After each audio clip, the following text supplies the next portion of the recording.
What's up, everybody? Sparrow Gun here from Sleepless Night Studios, and we are bringing back the podcast. Technically, I guess this is episode 2, though. Gosh, when was our last podcast? Like, 2 years ago or something? Yeah. It was something ridiculous. 2 years ago, E3. Yeah, because it was whenever the PS4 and Xbox Ones and stuff were announced. Console Wars. Console Wars. Gosh. Alright, so joined once again, as usual, by bass player KG and Adrian Wanna Yo. So... Hi. So, we're here because, kind of like last time, E3 happened again, and it was awesome. And we spent, like, hours talking about this stuff anyway that we decided, hey, we haven't done a podcast in a while, let's do another one, and see if people are actually interested in hearing our random babblings about gaming. Probably. So. Our opinions are the best. Yeah. Debatable. So, we're gonna start from, what do we say, least favorite to... Let's be honest, worst to best. Worst to best? Our opinions of worst to best, I suppose. Yeah, let's do I suppose there are some people out there that were like, no, man, PC was the best, but I don't know. Oh, spoiler. Hey, guys, PC's the worst. PC and Nintendo. Completely PC and Nintendo were the first that we're going to cover. They kind of rank the same. And, though, I have to admit, I'm a little... No, Nintendo was better than PC. No, I was going to say, I have to admit that I'm a little bit of not a good source of information for Nintendo, because I didn't actually watch Nintendo's conference. I watched the first few minutes, and it was nothing but a puppet show, so... Hey, okay, Reggie as a puppet is hilarious. Oh, wow. Alright, so... Actually, now that I think about it, I didn't watch the PC one either, because you guys told me not to, so you guys are going to have to take the wheel with these two. We saved you some time there. Yeah. So, what happened with PC then? It was just so poorly done in every single possible way in the entire world. I mean, it was PC Gamer Talk Show, so it wasn't even a conference. Wow. It was like... Not to mention it was the, hey, look, AMD, everything. Yeah, that and Windows 10. Yeah. Like that so it was basically just a glorified advertisement. Basically, yeah. I mean, I guess that makes sense because E3 is kind of a big advertisement thing, but yeah, if it's like name dropping all the time, like everything's AMD, that's a little weird. Yeah, there were a couple high points where, you got to, talking with some of the developers, but some of them got a little long-winded. Now, did they do any games? Yes. Yeah, they did a few. Yeah, they did games. Most of them was like recorded gameplay type thing, but they had a couple live demos. And like there was one of them was Strife. Strife. Why does that sound familiar? It's a new MOBA. Oh, okay. No. Strife? Is it a MOBA? I thought it was a MOBA. It's a MOBA. Is it a MOBA? Everything's a MOBA on PC. Hey, man. it is a MOBA because I played the beta. Oh, okay. Well, whatever. Well, that answers that. I've played the game, and this is what it is. I'm a beta tester. You say MOBA, I say tomato. We all move on. The funny part is when it actually releases out of beta, it's going to be just like a top-down RPG or something. It won't be a MOBA at all. Oh, man. Yeah, there weren't really very many high points. I mean, unless you're like a big Blizzard fan and, you got to see the kind of... the Storm expansion. Yeah. And the cool thing is I played StarCraft a little bit, and they have new expansions coming out that are like, I guess they're like prequel stories, and they're completely free to anybody. Oh, that's cool. If you don't have the game. It's cool because they're trying to go through and like tie up storyline. Yeah, I had actually heard that StarCraft, even though it was an RTS, it actually had a really like in-depth storyline. Yeah, it was good. That I don't know. I've only ever really played like Command and Conquer and Civ when it came to like RTSs. So it was odd for me to hear that it had like a really in-depth storyline, but yeah, I think for me one of probably the lowest points was I can't remember his name because I really didn't want to take notes on it, which would mean I'd have to actually go back and watch it again. But the guy that left DayZ, he's like now like head of something or other, and his game is Ion. Oh yeah, sounds familiar. I don't know. It looked disappointing for this guy to go and make millions of dollars off of DayZ mod, and then he leaves to go and make his own game. Well, I mean, it's a natural progression, but I would hope that the game was good. It didn't look good. Like, you know what I mean, though? Like, that is kind of the natural progression for a developer, is, like, you do something really cool, and then it's like, hey, now I have more money to do something I thought of or something. Yeah, and that makes sense. But, I mean... What about the fact that he was even talking about DayZ, and... Yeah! It's like, it's a finished project, and I want to move on to the next... And it wasn't finished. It's not finished. He sucks. Well, okay, hold on, though. Correct me if I'm wrong, because you guys know way more about it than I do, but didn't... The current iteration, like when DayZ became a standalone, isn't that handled by a different developer? That like the original one did the mod, but then when it went standalone, then I didn't think it was the same person. I don't know. I know he was on the standalone project. He just may not have been like the primary developer or something. Yeah. I don't. Okay. I mean, I'm not. Okay, sure, so basically, PC didn't really show anything that super shined. The only it was cool just thing like... they showed was new graphics stuff, and there was like next gen graphics cards or something. Yeah, next gen graphic cards, of course, by AMD. Right. Obviously. They showed a little bit of the new Deus Ex on PC, which was kind of cool, I guess, and Lisa, whatever her name is, forgot her mic was on and walked off stage and said, "We got it done, boys," and that was the best thing ever. Got this little Asian lady who's in charge of a computer company. It's just like, "We got it done, boys." It's like, what? So racist. Hey. Yes, it was. Hey. Yes. Right. No, I'm just laughing at the whole, like, how would you not think to turn your mic off once you left the stage? Well, the sound people usually do that. And honestly, this E3 was so bad with camera stuff and like the the backstage stuff. It was so like there were so many mistakes. It was cringe-worthy. Yeah. Even the fact that not like camera stuff about E3 was being disappointing. I felt like after day one, it was just like, well, E3's done now. Well, basically, yeah. Correct me if I'm wrong, because I don't remember. I don't remember the schedule exactly. But didn't Bethesda start everything off? Yeah, that was. Yeah, so yeah, I could see how that would give that kind of feeling. Since we had talked about worst to best, obviously Bethesda goes last because they basically just completely stole the show. Spoiler alert.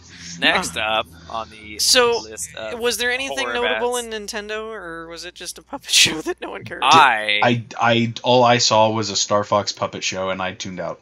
Okay, so none of us really watched it enough. I didn't bother to go back and watch it. Wait, Adrian, you said you did? Yeah, I watched it. I love Nintendo. Did they do anything special? There was. I feel like they didn't wow at all. It was kind of a letdown.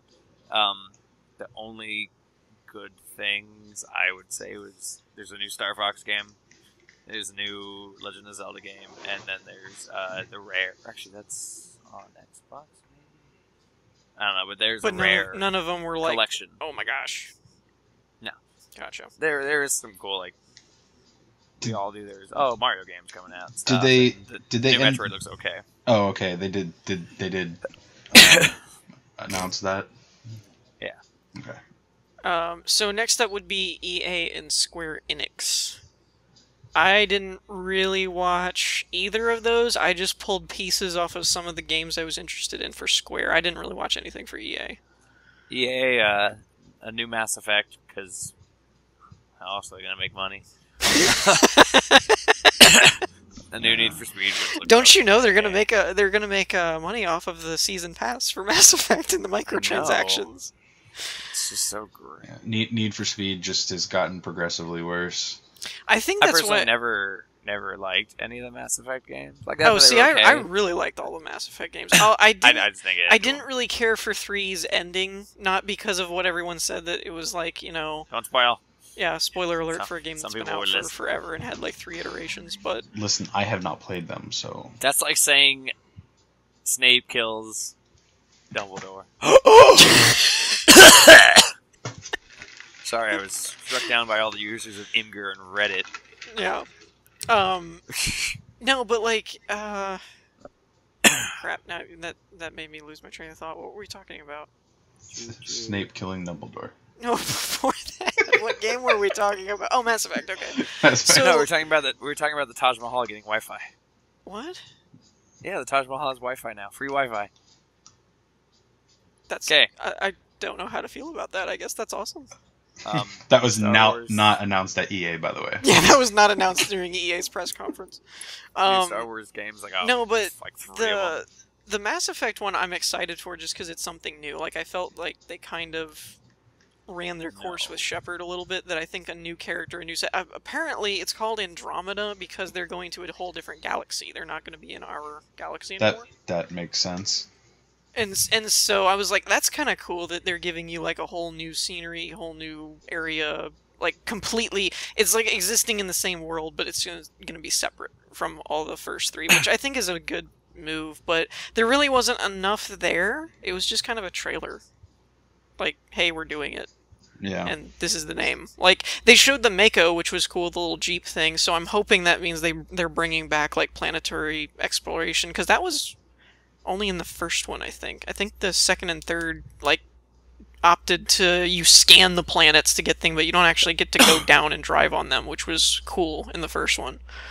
And they showed stuff for Battlefront at EA, but I didn't watch that version. I think I saw the Sony one, so I don't know if they did anything different for Battlefront there. From what I remember, it wasn't necessarily huge. Like the same thing they showed at Sony, or was it just like a little bit of something different? No, it was different, but I don't know. It didn't blow me away. Oh. I mean, Sony's didn't either, but it was a little bit better than what EA showed. The only thing that I heard about, and it was after Sony's, so I'm kind of assuming that it was from EA's side, because I didn't see it during the Sony one, is they said something about the background battle or something that was like, you can't actually take down Star Destroyers and things, but you'll see them fall in the background, like get damaged, and there's like a reason for that. Like, it had to do with the score of the team or something, and when it reached certain points, that stuff in the background would start happening to make it look like the tide was turning and such. Yeah. I read about that later, like after E3 had been finished, so I'm guessing that came from the EA conference. But I don't know for sure. I'm pretty sure that it did, because I don't remember seeing that. Yeah, I didn't see it at Sony's.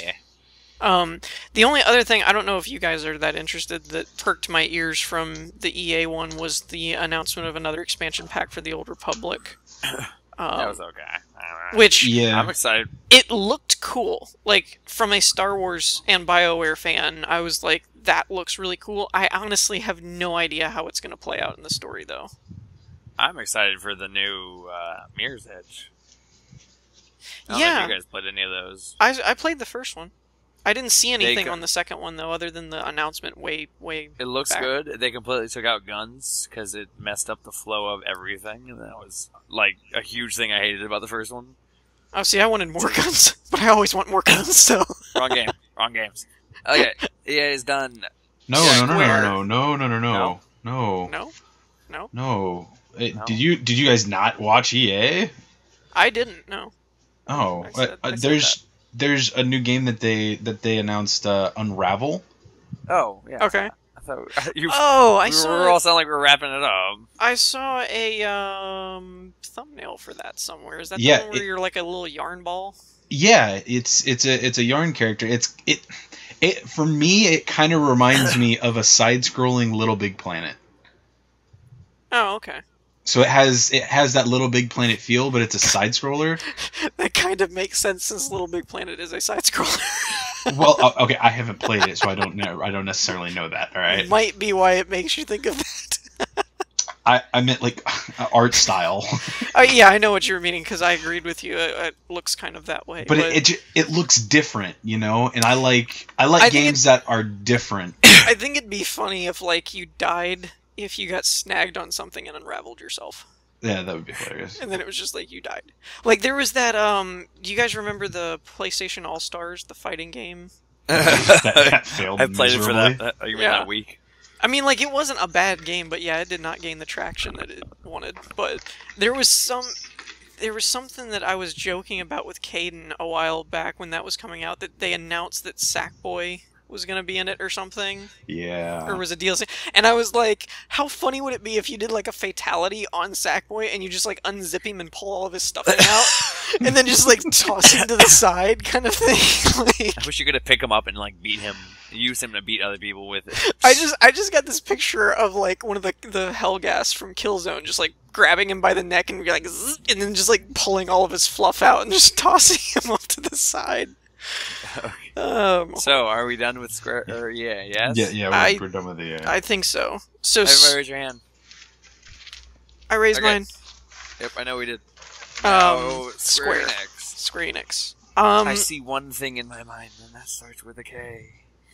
Kingdom Hearts 3. I was gonna say. Hearts 3. So someone's excited about Kingdom Hearts. I am very excited about it too. I would be more excited if I had played the other ones. So did you watch it, Adrian? No. Okay. Yeah, I didn't watch Square's conference. I just pulled a couple of games that I liked on their list and saw like their trailers. But I know the conferences, they usually show more gameplay and stuff and have commentary. So I didn't see those, but I did see the trailer for Kingdom Hearts and I think Deus Ex. I think those are the only two I pulled from Square. The biggest joke I got from the whole Square Enix thing was everyone saying that Frozen is going to be in Kingdom Hearts 3, and I'm just like, oh god, no. Is it going to be in Kingdom Hearts 3? We don't know. I was going to say, I honestly hope not. Cause... There's like hardly anything about worlds yet. Yeah, well, the other thing I'm thinking of is like, well, what are you going to do? Yeah, I want to see how the story works. Like, there's usually a boss per each world. You know, and so it was like, what are you gonna do? You're gonna fight Elsa? One of the joke things. Oh no, Hans is Heartless. That's what it was. That would actually be kind of funny. The world of Final Fantasy looks kind of cool. I mean, wait, which one is that? That's the one where you're like little animated people, and it's like it covers all the different worlds. Yeah, that did look cool. I'm interested in that. Yeah. The only thing I don't like about that is that I've always had a hard time getting into Final Fantasy games because of the turn-based style. And I was super excited with Kingdom Hearts and with Final Fantasy 15 because both of them are like action style where you have an attack button and you just fight. You don't actually have to like do your turns. You don't have to be strategic about it. Yeah, well no, you still have to be strategic. I just don't like the waiting of like playing a board game that's digital. Like I like to actually just run around and attack things and stuff. But like games like Dark Souls and stuff prove that you can still be strategic with an action, not turn-based type style. Anyways, the point was that I liked that art style and I liked the idea of it being like an all-encompassing Final Fantasy where you get Cloud, but you get characters from other ones like possibly even Kingdom Hearts or Final Fantasy 15, depending on which ones they're including. But then they went and were like, you know, gameplay, and then it was like turn-based, and I'm like, oh. Like, I'll probably still play it or something, but it was just, like, it was disappointing a little bit to me. But I know that's their roots, like, that's the franchise roots, so I'm sure die-hard fans about it are probably way happier, but... Speaking of Square Enix, I know this wasn't announced during their panel, but it seems kind of like something that should be talked about during that panel, was the Final Fantasy VII Remake. Yeah. I'm super excited about that because... You're in a whole different conference, though. I know it didn't get announced there. I know. Did they do anything about it though? What? Did Square, when they did their conference, did they show anything else on it? That's surprising to me. All right, we'll save it and talk about it at Sony's. It's fine. What if Assassin's Creed kept moving forward in time throughout the series, and then you became Sam Fisher in Splinter Cell? Ooh. What does that have to do with Square Enix? What is it? No, we're on Ubisoft now. It was his way of trying to transition. Segues are weird. Okay, Ubisoft. Wait. I wasn't actually done with Square because there was you guys? God. Deus Ex is Square. Machina. Yeah. And I have to say it looked awesome. Like at first it kind of looked like the last one they did. What was it? Human Revolution or something. Yeah. And I was kind of like, yeah, this looks kind of like the other one. They're just continuing where it goes. And then they started doing some crazy junk. Like, he had, like, this liquid armor that was letting bullets go through him or something. And then he had, like, this all-black diamond glass armor-looking thing. And then I was like, oh, gosh, this looks awesome. So that looks really cool. But again, I think... I didn't watch the conference, but I think they just did, like, a reveal trailer. I don't think they did, like, a gameplay demo. No, PC had a little bit of gameplay, I think. If they did do a demo, I missed it because I didn't watch their whole thing. But anyway, so yes, Ubisoft, Sam Fisher, Assassin's Creed, confirmed. The only Deus Ex we need in E3 was Bethesda. They were our Deus Ex. Yeah, our hopeless situation, and they were the light. Deus Ex E3. Okay. Ubi. Ubi. Aisha Tyler was the host that again. Was the best. I mean, just can we get her for the entire thing? She always moves stuff on. There were a couple times where it was a little, I gotta be honest, I really don't like her hosting the shows. I don't really know what it is that she does in particular that annoys me, but something about the way she does it I don't like it. There are times where she kind of comes off a little fake, but I think that's it. I think it's just like, yeah, come on, let's do, and you're just like, oh gosh, just show the game. But that's her, I mean, she's bringing, some sort of liveliness. That's what I said. That's just me. That it's just I know a lot of people that are like woohoo, and I'm just kind of like, okay. I mean, it's better than having these game companies bring out their CEOs who don't play video games. Who are puppets. Like the EA Access guy at the Microsoft panel, looked like stiff as a board. Yeah. Anyways, so again, I watched games from Ubisoft. I didn't actually end up seeing their whole conference. Well, it was actually okay. Yeah, it was okay. Like their lineup. Let's talk about the best game there. Just Dance 2016. No. Let's not and say we didn't. Let's talk about their new IP, their new game idea, Assassin's Creed Syndicate. Oh, wait. I was gonna say they're like. It looks cool. I'm kind of done with Assassin's Creed. I'm a huge Assassin's Creed fan. I've played almost all of them except some of the mobile stuff, and I've enjoyed them. I will say after Assassin's Creed, well, no, not 3. It was the actual no, that was 3 because 2 was the one that had like a trilogy to it for some reason. But it was after 3. Not to spoil anything, there was a big protagonist issue at the end of 3, and so the protagonist changes in 4, Black Flag, where you're playing as a different character in the present. Ever since then, it's kind of felt like they don't know where they're going. Mm-hmm. Like it felt like 3 ended the story they had set up since the first one, but then it was like 4, we're going to keep going and we're going to set up this new story, but then it never really feels like it takes traction, really. Well, it's because they basically came out and tried to pull a COD. Yeah, and serialize it every year. Yeah, we're going to put a game out every year. And the thing about them is they're not, they don't have 3 different studios working on different games. Well, I guess my thing that I had issues with was like, Black Flag was an amazing game. I liked that game, but it was a better pirate game than it was an Assassin's Creed game. Like, I did not feel nearly as much like an assassin as much as a pirate, which is what you're playing as.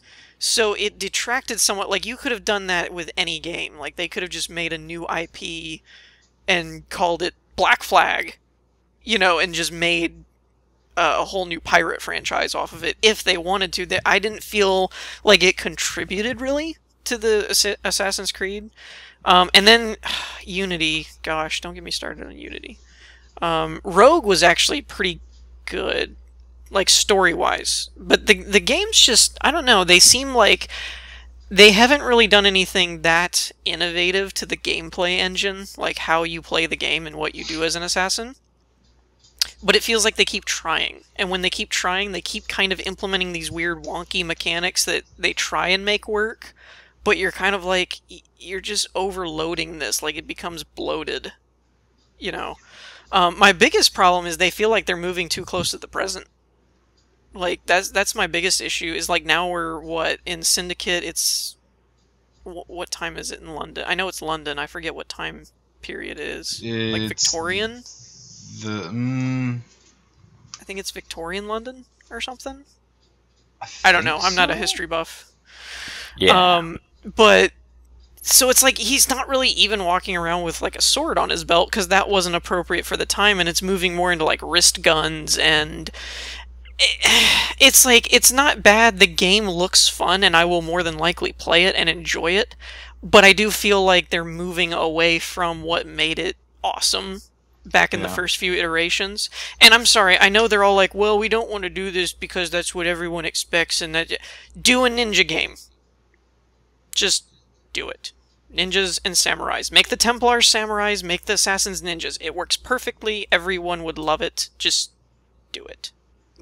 Like, that's my biggest thing. They've done everything. Now we're into, like, Victorian era, and they completely skipped over ninjas, which is, like, the hallmark of assassins.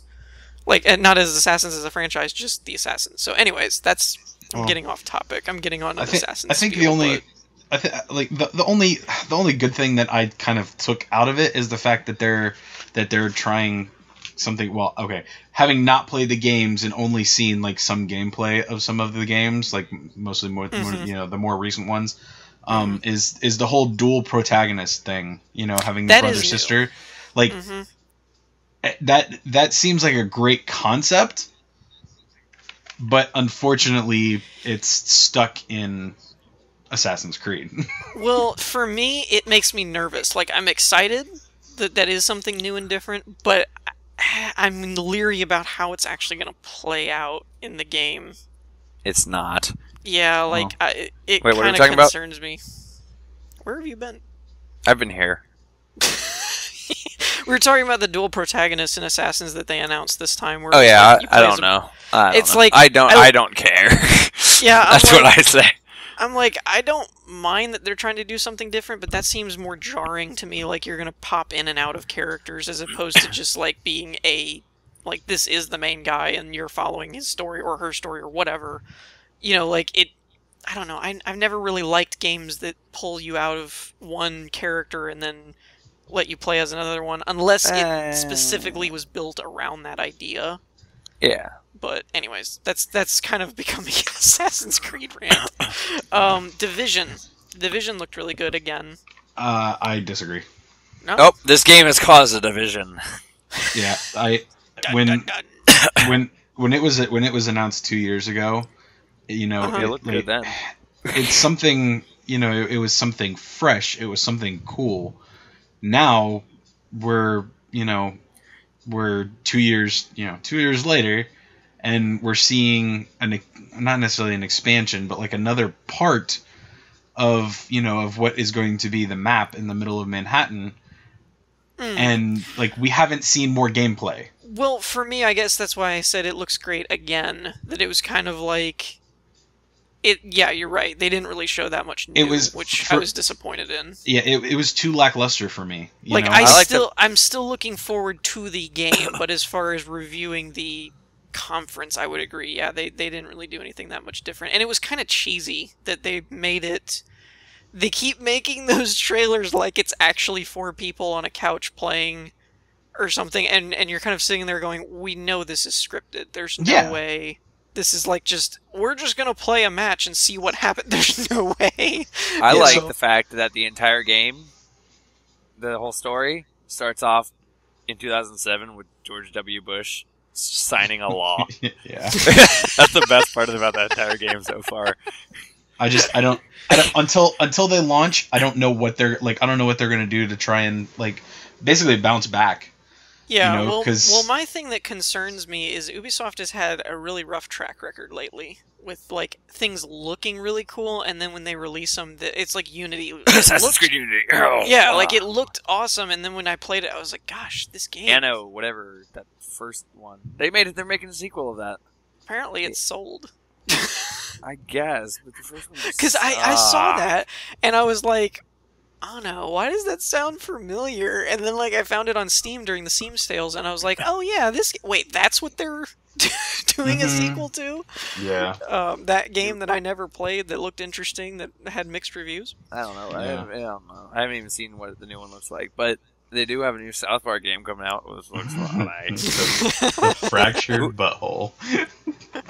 Yes. They move on from the whole like Lord of the Rings aspect, and now it's superheroes. Well, that's gosh. Yeah, I love how it's all still like what the show does though. Like that's so funny. Is it under the same devs as Stick of Truth? Yeah. Oh, then it'll probably. Did you guys play the Stick of Truth? I never did. That game was hilarious. Yeah, I watched a lot of it. One of the guys it was that I kind watched of one of those like a lot I'm of, not. That was a turn-based combat. It was kind of one of those like for me. It looked funny, but I'm not a particularly big South Park fan. Like I never watched the show or anything, so I couldn't bring myself to spend the money to like buy it when it was like price point at like a normal game kind of thing, and I was like, I'm just not into it enough to do that. But yeah. I mean, it's a funny game. It's a great idea. I think if you it looked hilarious, and if you like playing games like that and you like South Park, you're gonna enjoy playing it. I enjoyed watching it. I don't think I necessarily play it, but I enjoyed watching it. I play it. I haven't seen like 1,000 at South Park. I've seen like a few, and they're funny. And playing the game like gave me a new appreciation for South Park and how it makes you don't have to know to the show to know the game. Yeah. The fact that they makes fun of like Skyrim and so many other games in it is just like so great. Yeah, I did hear that from a lot of the reviews that I read were from people that watched the show and reviewed the game, and a lot of them were saying that there was like hat nods for you if you were a fan of the show, but it was kind of just like the theme of like what made the show really good in the game. Yeah. So let's talk about Chivalry 2. I'm sorry. I mean the For Honor. That's hilarious. I have to admit, I don't know. That was another one of those that I didn't see a whole lot of like information on the gameplay of how it would actually work. Like, is it just PvP? Is there a story to it? Like, I didn't really see too much on that, but from what I saw of the graphics, the gameplay, how it looked like it played, it looked really interesting. So far, it looks like a lot of just battling. Yeah, I mean, what they showed was it was a 4v4, like a death match, I guess. Right. And they have AI that are battling amongst, and you can go in and kill them, but it's a 4v4, so you have real people that you're going up against. Oh, so it's like there's a few players, and then the rest are all like NPC bots. Yeah. And there's objectives too, like, so it kind of, I guess it's kind of like a MOBA a little bit. Yeah, a little bit for the fact that it's. When we start seeing more, I'm sure they've got more up their sleeve. They were just giving a little taste. Well, some of these games have already been announced at previous E3s, and now you're seeing gameplay. This was one that I'm pretty sure got announced this year. Yeah, and it showed actual gameplay. Like, these were real people that came up on stage and played, right there. Right. So, the combat looks really, really clean, and it looks real life. It's not like some other games where, it looks like it's, a little faster with attacking. These guys are wearing full suits of armor. It looks like they're attacking with full suits of armor on. Yeah. Right, that's what I was meaning about like the graphic style and everything and how it looked like it played. It looked really unique and interesting. But that's one of those. I agree that it's, for me, it was a little too soon to like, oh, this is gonna be amazing. Like, I'm definitely interested. It's on like a watch list of mine, kind of thing. I don't know if it's just me, but watching some of like the live gameplay of people like playing it, I don't know if I'm not saying, oh, I'm the best at video games, but I'm good enough where I'm watching these people and they're making just like stupid mistakes. Like they're playing stupid. I'm just like, that was like watching the part where they like run off a cliff or something. I'm like, you didn't see it. Well, that was even like with Division, watching them play the new Dark Zone area or whatever it was, and like halfway through the combat when they start opening up and shooting at each other, I was sitting there and I'm like, aim. Yeah. You know, nobody like, what are you shooting at? That's like when they try to do like they play the game, but they try to look at it as cinematic as they can, playing things, and like they did that with Uncharted. I'm just like, Halo really, did that. That there was a spot in Halo that I was like, look down. Like the guy was walking, but like looking up at the sky to show the bases and stuff, and I'm like, it was bothering me that you couldn't see where they were going. Understand that's what the point of it is, to hey, look at everything. But come on, play the game. You want to show off the world, but you also want to see the actual gameplay if you're going to play it live. I want to see how it would play out, and that's kind of my issue with certain scripted. Like some things you have to kind of control the instance so that you know what you're going to talk about and stuff like that. But some of it's kind of like, you know, we want to see the game, not the sky, you know, kind of thing. But was there anything else with Ubisoft we needed to cover? They went over Rainbow Six Siege. Oh yeah, that looks cool. I'm excited for that. I liked Vegas. Yeah, I liked Vegas 2 more. But I'm happy to see it kind of return to its roots, type of thing. I'm glad they didn't name it Rainbow Six New Vegas. Well, originally this was supposed to be Patriots. That was what it was originally announced for like years ago, and then they said they scrapped it and started over, basically. But I was really they announced it like last E3, I think. I think so. There's just been more, or it was between E3 or something. But I know this wasn't the announcement. Like, we've known it was going to come out, but yeah.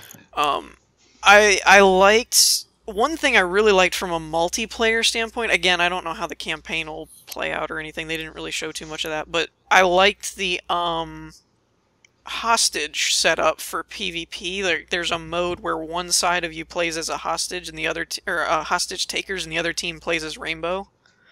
And I really liked that kind of dynamic for multiplayer, because it's both sides would be very team oriented. Like, as the hostage takers, you'd have to, like, fortify the place and keep eyes up all over the place. And then as, like, Rainbow, then you would have to infiltrate and know the weak spots. And so I see that as being a really cool multiplayer side of things. And the destructible environments looks amazing. Like, they've shown that a few times in the trailer where it's like, you know, there's a guy on the other side of the wall, and he'll just blow a hole in the wall with a shotgun and kill the guy at the same time. And I was like, that's awesome. The one thing from Ubisoft that I didn't know about until like right before we started the podcast was Ghost Recon Wildlands. Yeah, looks good. That looked way more awesome than I expected. Yeah, I'm glad they closed out with that. Yeah, I did not even know about it. Like, it's been post E3 for a couple of days now, and I didn't see anything on articles. I didn't see any, like, you know, like, nothing. I didn't see anything about it, and then when you guys mentioned it, I was like, wait, what happened? But I've never really been that much of a Ghost Recon fan, and seeing the gameplay they showed off, though, I was like, I might be a fan now. This looks amazing. Yeah, it looks pretty cool, especially with it being, you know, it being open world. Yeah, that really appeals to me, that you can have a 4-man co-op team of, like, open world. It almost reminds me of what they're doing with Division, but not dystopian. Yeah. Like a present day as opposed to the world's gone to crap kind of thing. Mm-hmm. So that looked really cool. I was way more surprised by that than I expected. I expected, like, another Ghost Recon and the guys in full fatigues and, you know, just, like, the typical military, like, Ghost Recon usually was. And then when it shows a bunch of dudes in, like, do-rags and backpacks and stuff, and then it was like, oh, yeah, it's open world and all that. I'm like, what? Mind blown. Yeah. So that's another one that I didn't expect to be excited for that I'm really excited for now. Okay, we gotta keep it going. Microsoft next. Microsoft. I just my biggest thing with Xbox is they were doing almost nothing but pushing Windows 10. Like that's one of the big things that I got from them is they're wanting to push Windows 10 hard. I only got halfway through their conference before I ran out of time. Like I didn't have time to watch the whole thing. But Halo 5, I'm mixed about. There's a part of me that I'm really excited for it, and then there's another part of me that's really disappointed in it. Like, I kind of feel the same way. Well, like I like the premise. That Halo 4 I thought was too isolated. It was too focused on... I know they were like, we're going to make this a personal story, but 4 was too, like, narrow. They didn't go... It was, like, a couple of maps that the whole game took place in. This is more like, okay, meanwhile, back to the war.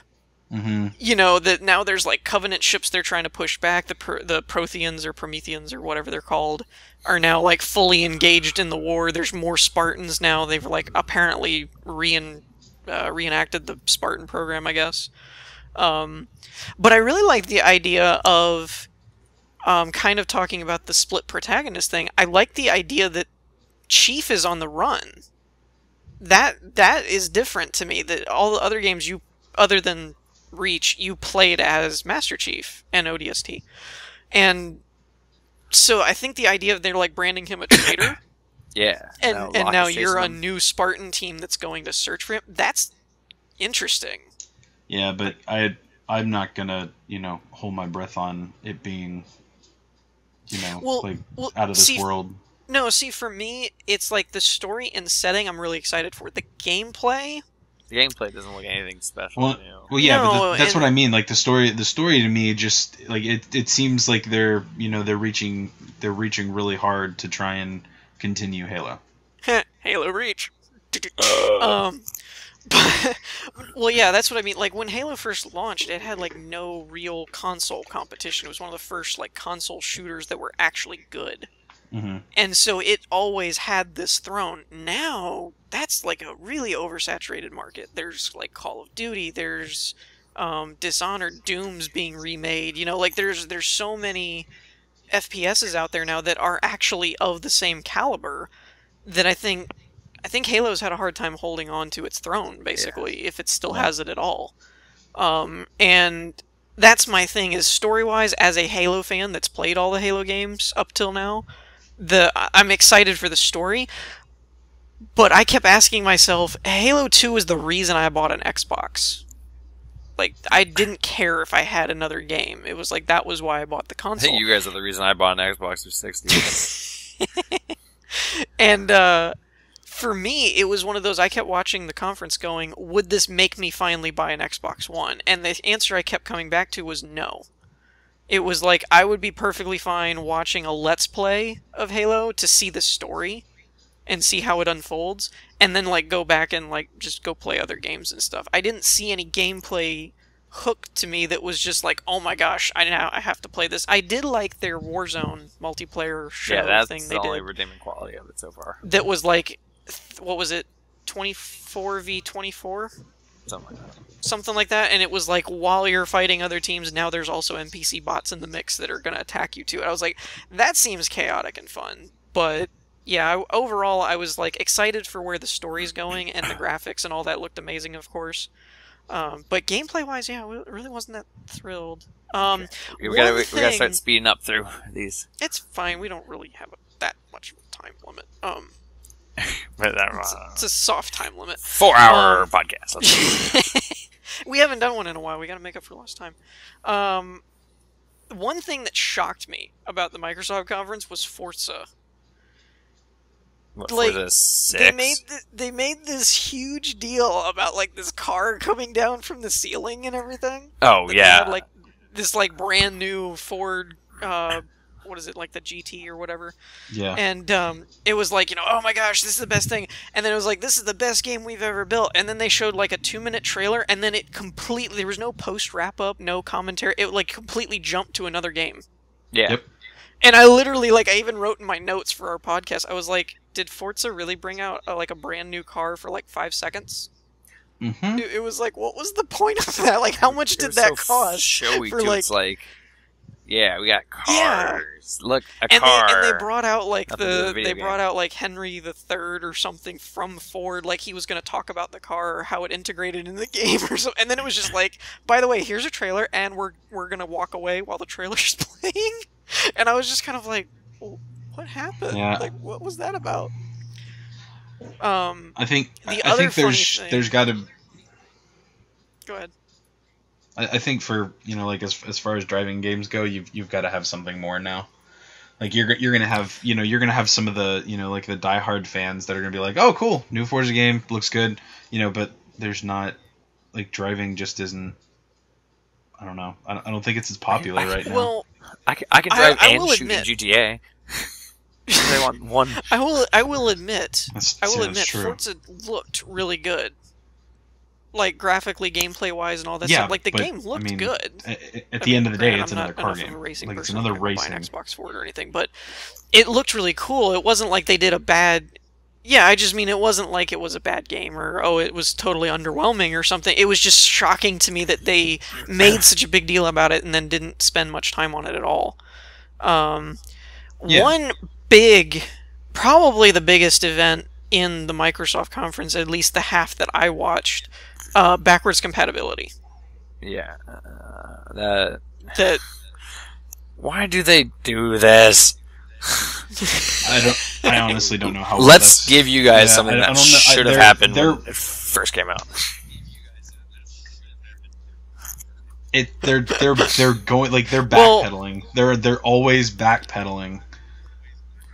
Well, I've always found it so ironic. They had the Xbox, they had the 360, and then they had the One. So basically, you had an Xbox, you spun around in a circle, and you're right back where you started from.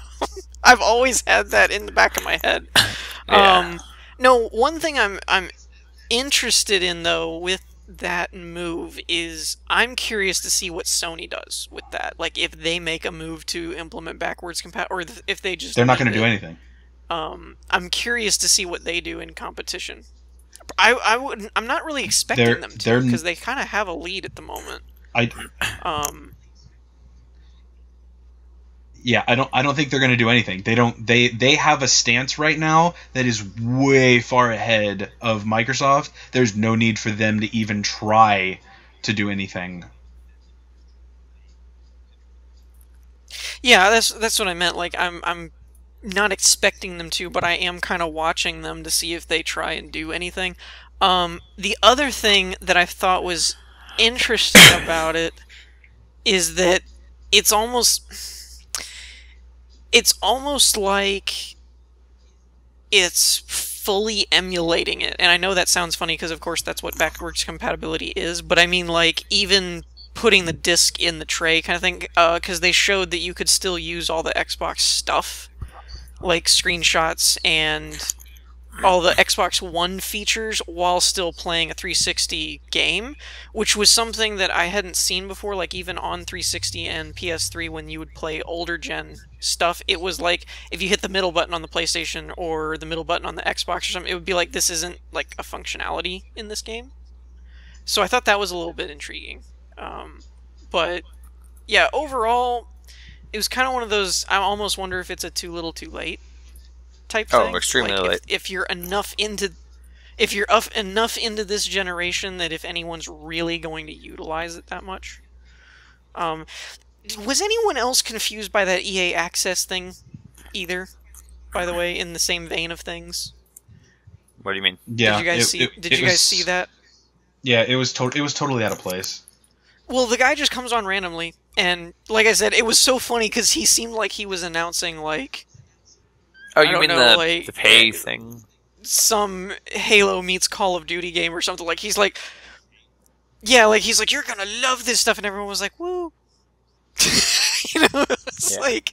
I feel like he was expecting... If I want to pay $5 for a game thing, I would just, go to GameFly and pay more. Well, that's what I meant. Like, I didn't understand what the service was that much. Like, the way it was explained, I was like, do you stream it? Are you renting? Does it mean that you buy them at a discount? Like, I'm like, what does this do for you? You know, so I was just very confused by that whole announcement thing. And I am somewhat surprised. I know you guys don't really play either one of or this franchise at all, but I didn't see it anywhere else. It wasn't at Sony's or anything. It was only at the Microsoft conference, but they did announce Dark Souls 3, which I was excited for. Yeah, I've played Dark Souls. What are you talking about? I didn't know if you don't play Dark Souls, do you? Yeah, PC.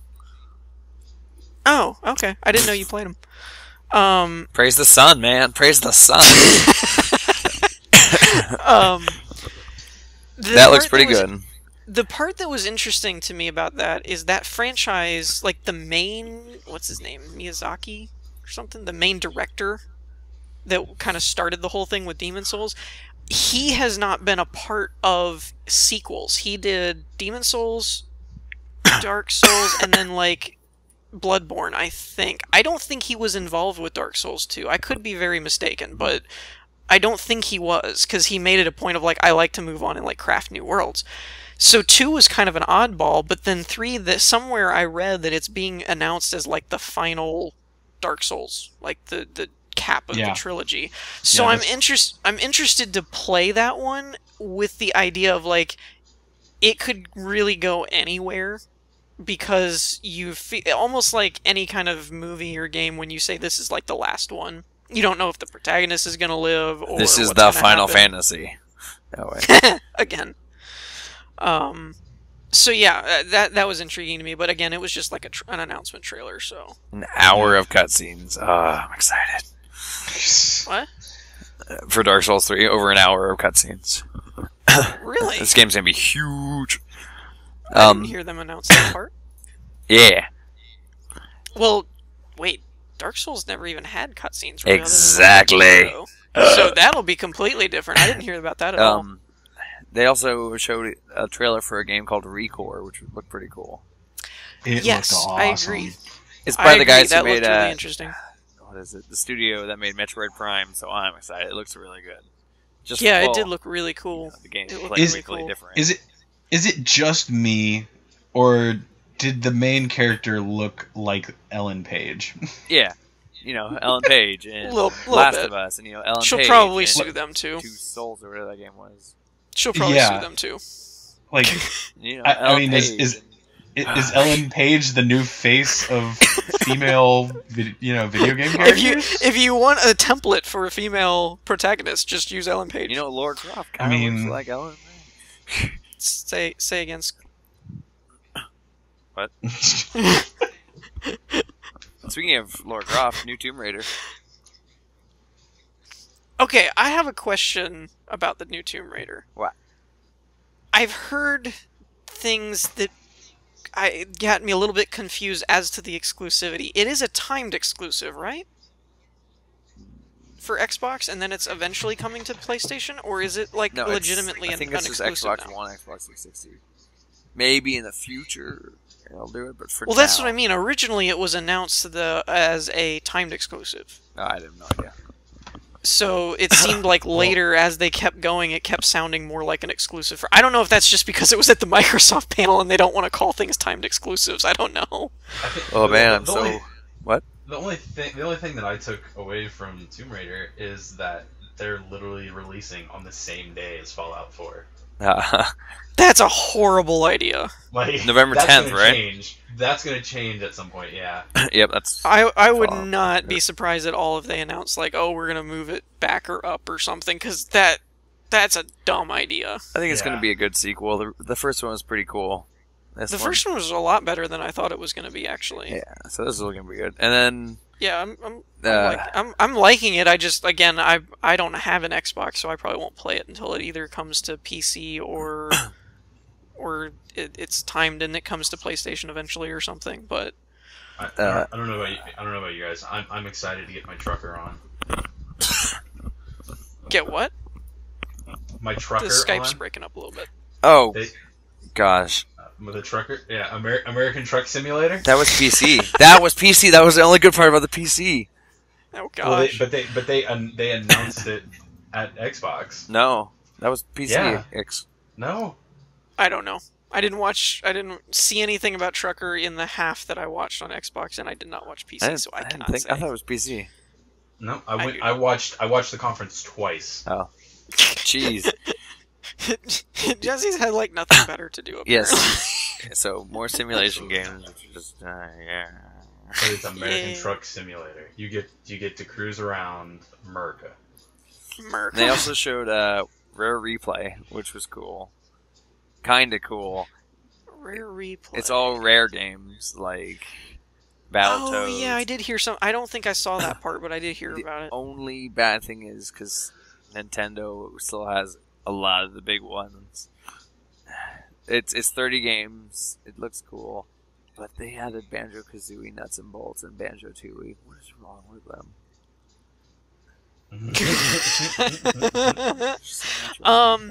One other thing, I didn't watch it during the conference, but I read about it being announced at the Microsoft one, was the Gears of War remake and the announcement that they're doing a Gears 4. Yeah, Gears 4 was shown. It's Gears, the original Gears remastered is what they announced. But they also said there's going to be a Gears of War 4. Yeah. The original Gears, like, there's two the games. Big thing about the original Gears is that it's going to be not just Xbox. I think that's what they were... Yeah. Wait. Yeah, it's not Xbox exclusive. Oh, it's a multi-plat. I think it might be like PC. I don't know if it's coming out. Okay. Well, the original Xbox PC. The original Gears came to PC anyway, so that makes sense. Yeah, but it's fully remastered. Yeah, they're pulling a Final Fantasy, right? Like they're doing a whole remake, not just a, or are they just doing it in HD type thing?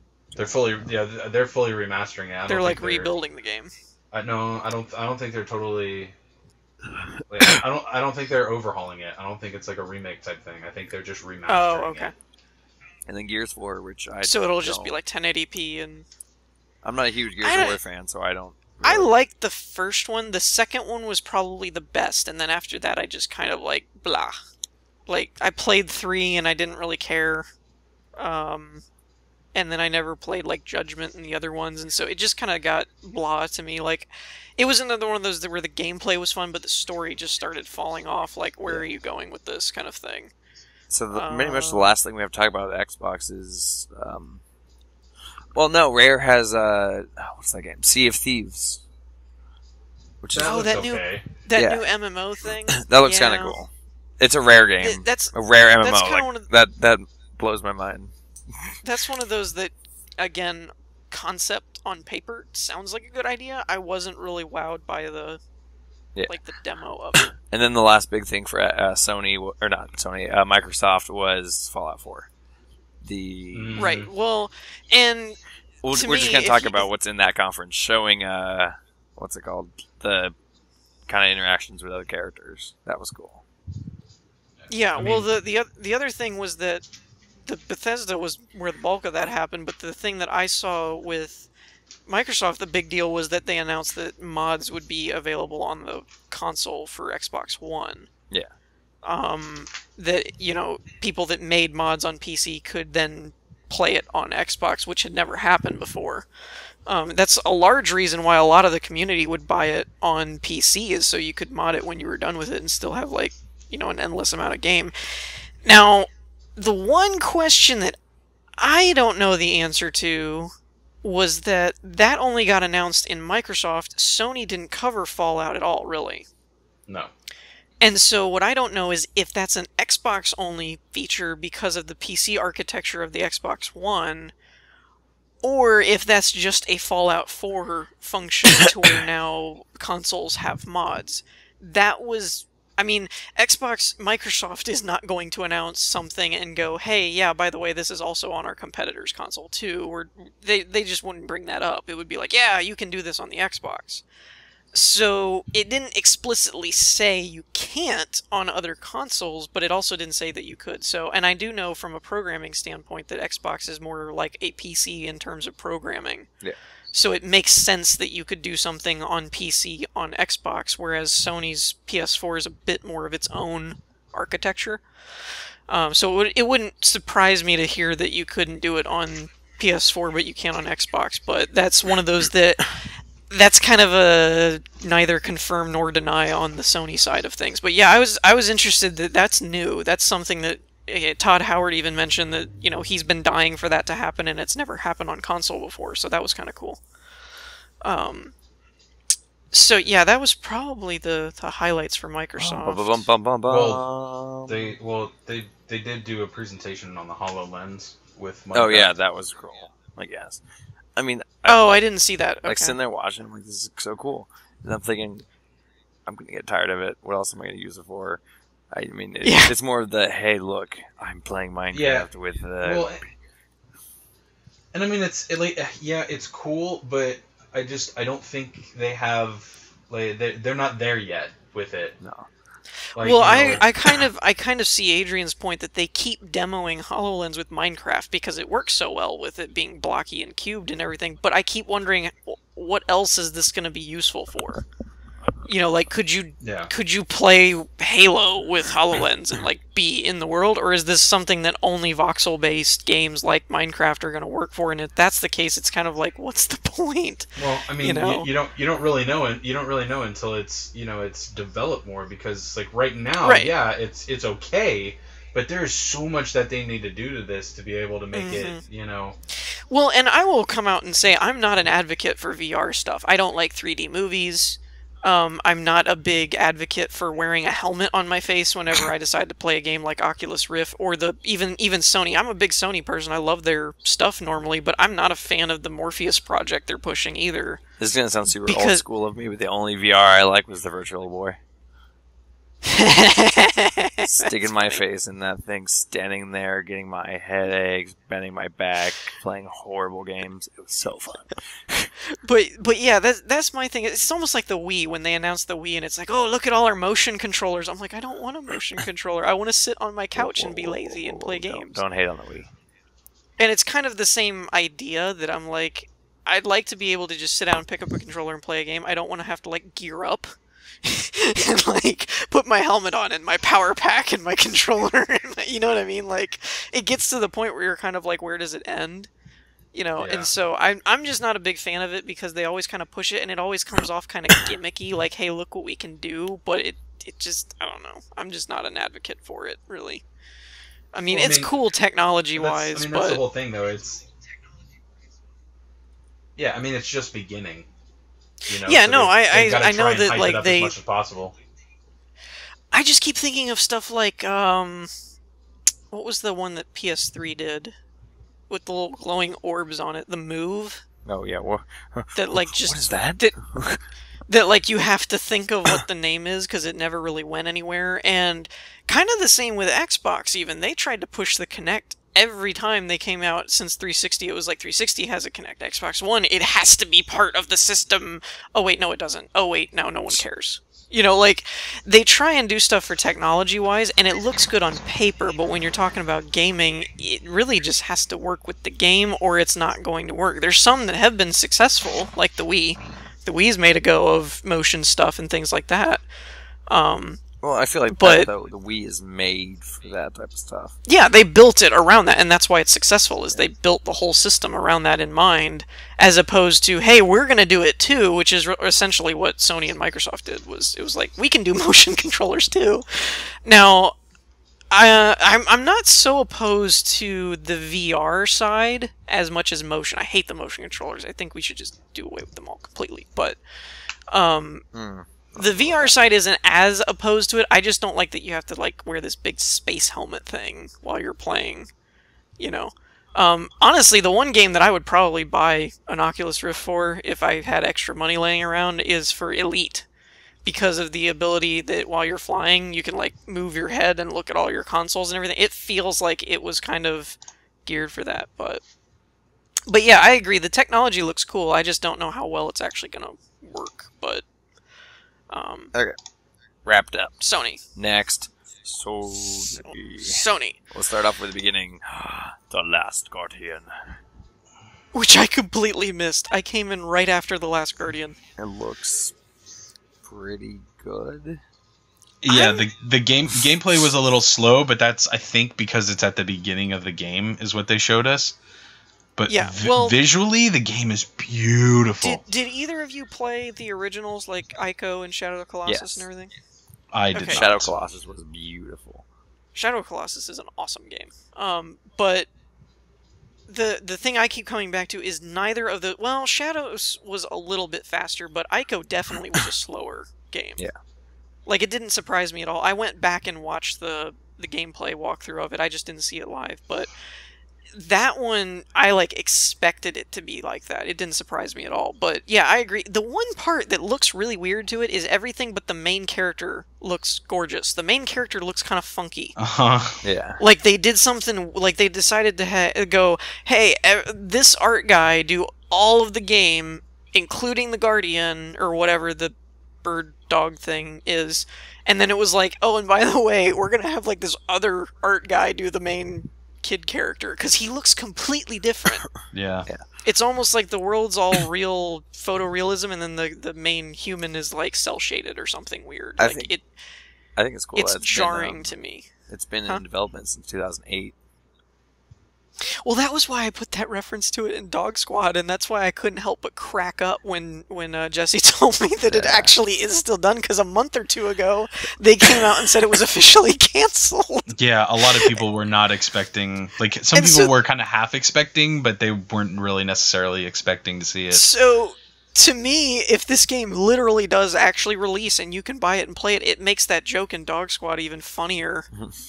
Because it was like, I threw that in there because it got canceled, and now they're actually coming out and making it still, and I'm like, they're really living up to that joke of they're passing it back and forth between whether they're making it or not. That was hilarious, but yeah, it looks good. It's always looked good. That's why everybody wanted to see it. And then we have Star Wars Battlefront. Battlefront looks really cool. I'm really excited for it. Now, Jesse and you and I watched that together. I think we finally got on Skype together, and we're watching the Sony conference at that point. One thing that I noticed when we were watching it is there's like no ammo. Yeah, it looked like it's a heat. What do you want to? Yeah, like a cooldown. There were for it. Yeah, the blasters. Well, I mean, previous Star Wars games, they had like energy cell power pack things and stuff for ammo, and so I thought that was an interesting twist, that it's like you have this little heat arc on the bottom, like a half moon. And when it hits red, you see him like tilt the gun back and it vents, kind of thing. And I was like, that's cool that you don't have to worry about, oh, I need ammo for this, other than maybe like a rocket launcher or something. You know, but for blasters, you can just run around and be like... I thought that was I'm excited cool. for... They have a new game mode, Walker Assault. 20 versus 20 multiplayer. Where it's 3 AT-ATs. And you get the... I did not see that at all. It reminds me of I think it was the second one. Always my favorite in all the Star Wars games, if they're the Hoth, because I just love the whole snow speeders and stuff. Yeah, snow speeders versus AT-ATs. That's just a great setup. The one thing that was a little jarring, I haven't played Battlefront in years, but the one thing that was a little jarring was seeing Return of the Jedi Luke in Hoth. But I thought, again, I'm super rusty, I could be wrong, but I thought you played heroes specific to the areas. Usually. They might change that in this, I don't know. I was going to say, it's not finalized, I mean, it's not in the game yet, but, because I was thinking, Pilot Luke, where he's in, the orange jumpsuit and blue lightsaber. Yeah, that would have been awesome. His snow thing, but no, you have Jedi Luke and Darth Vader fighting on the snowy field while AT-ATs are exploding, you're just like, what? Yeah, that was cool, but at the same time, it was like, wait, what? I actually kind of was like, oh crap, when the one, rebel guy turns around and Vader's just standing there. That actually scared me, because it's Vader. It's like, oh yeah, the early one, before they actually had, that was just the regular trailer. Yeah, they did, a trailer, and then they did, the walkthrough thing. But I love the in-cockpit pilot thing for the vehicles. That looks cool. That looks so cool, because they did such a good job on making it accurate. And when the TIE Fighter's flying by, I'm like, please say you can do it first person. Please say you can do it first. And then it cuts in, and you see, the window, and I'm like, yes! So yeah, I'm super excited for Battlefront. And then we got Horizon Zero Dawn. Sorry, Skype's cutting in and out if I'm not if I'm not responding correctly. Yeah. Horizon Zero Dawn. It's kind of like that weird, like, caveman civilization type looking game. It reminds me. Did either of you play? It's a dystopian. Yeah, that's what I meant. Play Enslaved? No. Odyssey to the West or whatever. No. It's kind of those weird, like, diamond in the rough type games that it was actually a pretty decent game, but like it really wasn't that hyped up type thing. But it reminds me a lot of that you got like this present day existed at one point, but then like society fell apart and it became like just this completely different culture. And then there's missile launching Tyrannosaurus Rex. Yeah, like it does look weird, especially the hunting aspect. Like they're hunting, but it's not for food; it's like for stuff. And the trailer. It's called really Survival. Huh? It's called Survival. It's called Survival. No. I meant like they were basically like hunting for like the batteries and stuff. It wasn't like food and material. It was like power or something. But the gameplay trailer didn't really explain why. It was just like, hey, we're hunting. But yeah. Aside from the inexplaining of the setting or whatever, the game looks phenomenal. Like, I love the whole stealth hunting aspect, but still mechanical, still robots, and that whole huge giant T-Rex thing shows up, and then she has to like fight it for half an hour with an arrow and a rope and explosives. It's like, whoa.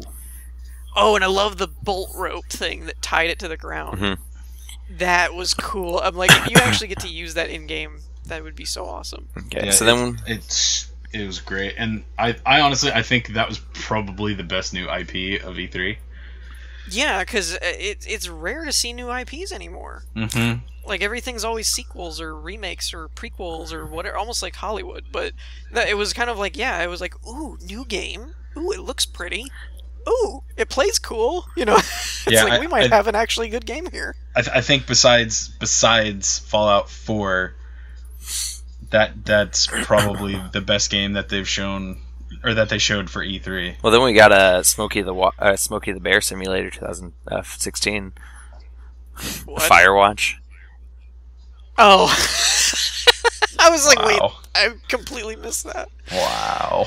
I don't know how I feel about that. It looks good. It looks like a game that should be on Steam Early Access and then just fail, in my opinion. I honestly didn't even write anything down for it. Nope. I have to admit, like, I kind of agree with Adrian on that it does look like something I would see on Steam. I feel like it looks like The Forest, the game The Forest, without the zombies and the good stuff.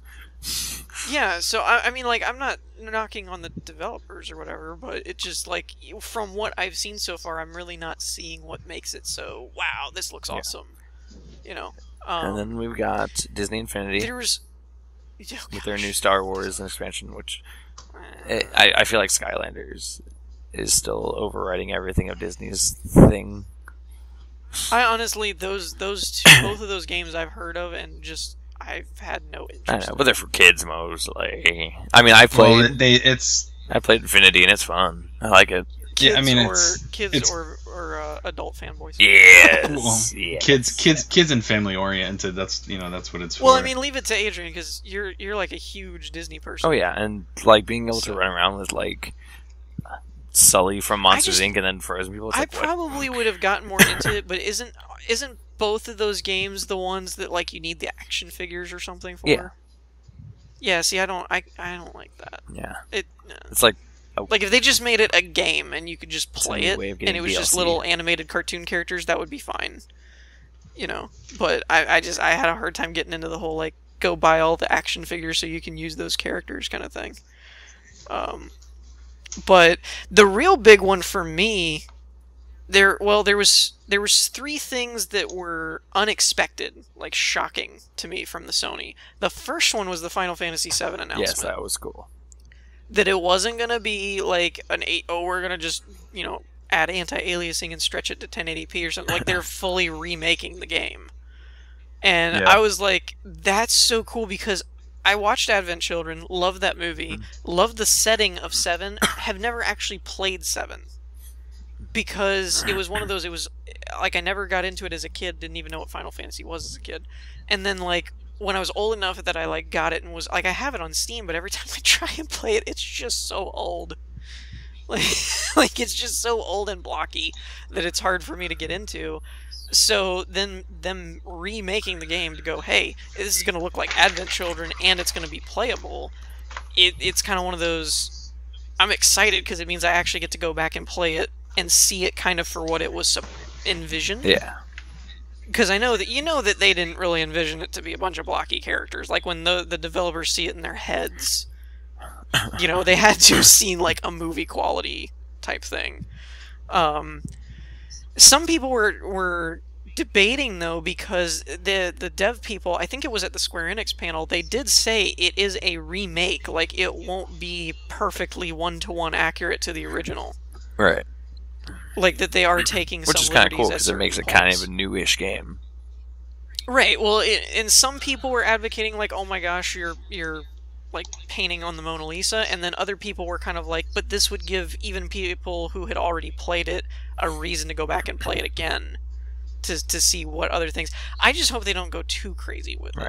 Like I've heard, again, I haven't played the original, but I've heard there's some really quirky, weird comedic sections of the game. I could see them cutting that out or including. Oh, I hope they leave it in there. Those parts are hilarious. What was there was a PSP one that took place before that, like Crisis Core? Yeah. Or something that was supposed to be like while Cloud was a soldier or something like that. Anyways, some people had advocated like, why don't, if they're going to be adding and changing, like include Crisis Core's storyline type of thing. And I was like, that would be cool. That would be an interesting thing if they did. The other thing that was kind of surprising was the announcement that Shenmue 3 was coming out. No, it wasn't coming out. Or the Kickstarter was going, whatever. I never played any of them. I didn't either. I didn't play the first one. I didn't play the first one. A friend of mine and I played the crap out of 2 on Dreamcast. Because it was one of those, like, I don't know. It's hard to explain it. It kind of reminds me of like old school Sleeping Dogs, where it's like almost like a Grand Theft Auto without the cars, but one of those where you can walk around and like do whatever you want, kind of thing. With like more martial arts, and it's based in like Hong Kong, or it was, I think, I don't remember. It was like years and years ago when I played that. So that was cool though, because apparently people that were really diehard and like followed the storyline and all that, they were kind of saying that 2 left stuff up in the air, I guess. And then the last one, the ginormous, huge, inflatable rocket middle finger to Microsoft. Oh, the fact that they completely stole COD? Yes. That was awesome. Like, again, Jesse and I were watching the conference together, and when they were like, Call of Duty, and I'm like, wait, what is Call of Duty doing in a Sony conference? Usually Microsoft announces the COD stuff. And then while they're talking, they're like, we've partnered with Activision, and this will be the first place you'll see all the DLC stuff, and you'll get beta access. And I just like muted the video, and I'm like, Jesse, did they just completely take Call of Duty? It was like, what happened? I could have totally seen them like walking on the stage, showing the thing, be like, hey guys, we got Call of Duty now, and they'd drop the mic, and that's the end of the conference. That would have been like... just like drop the mic and walk away kind of thing. Because, I mean, granted, it is still multi-platform. It's not like it's exclusive, but it was still just kind of like a shock because Microsoft has had all the priority access for, like, the past, 4, 5 Call of Duties? Something like that. So it's kind of just become like... It's almost like Halo and Call of Duty. You just kind of always associated that with... Xbox, and so for it to even be announced at a Sony conference and not be announced at Microsoft, we were kind of scratching our heads going, wait, and then they're like, we've made a deal with Activision, and I'm like, wait, are they saying what I think they're saying? Like that was kind of very shocking. I don't really know exactly what the motivation behind all that was, but yeah, like here's the conversation between this. Like Microsoft's like, "Whoa, what? Why?" Like that would be funny if they didn't even tell them. And Microsoft was like, "Wait, wasn't Activision supposed to show off Call of Duty before we ended the conference? Well, they're over at the Sony panel. What?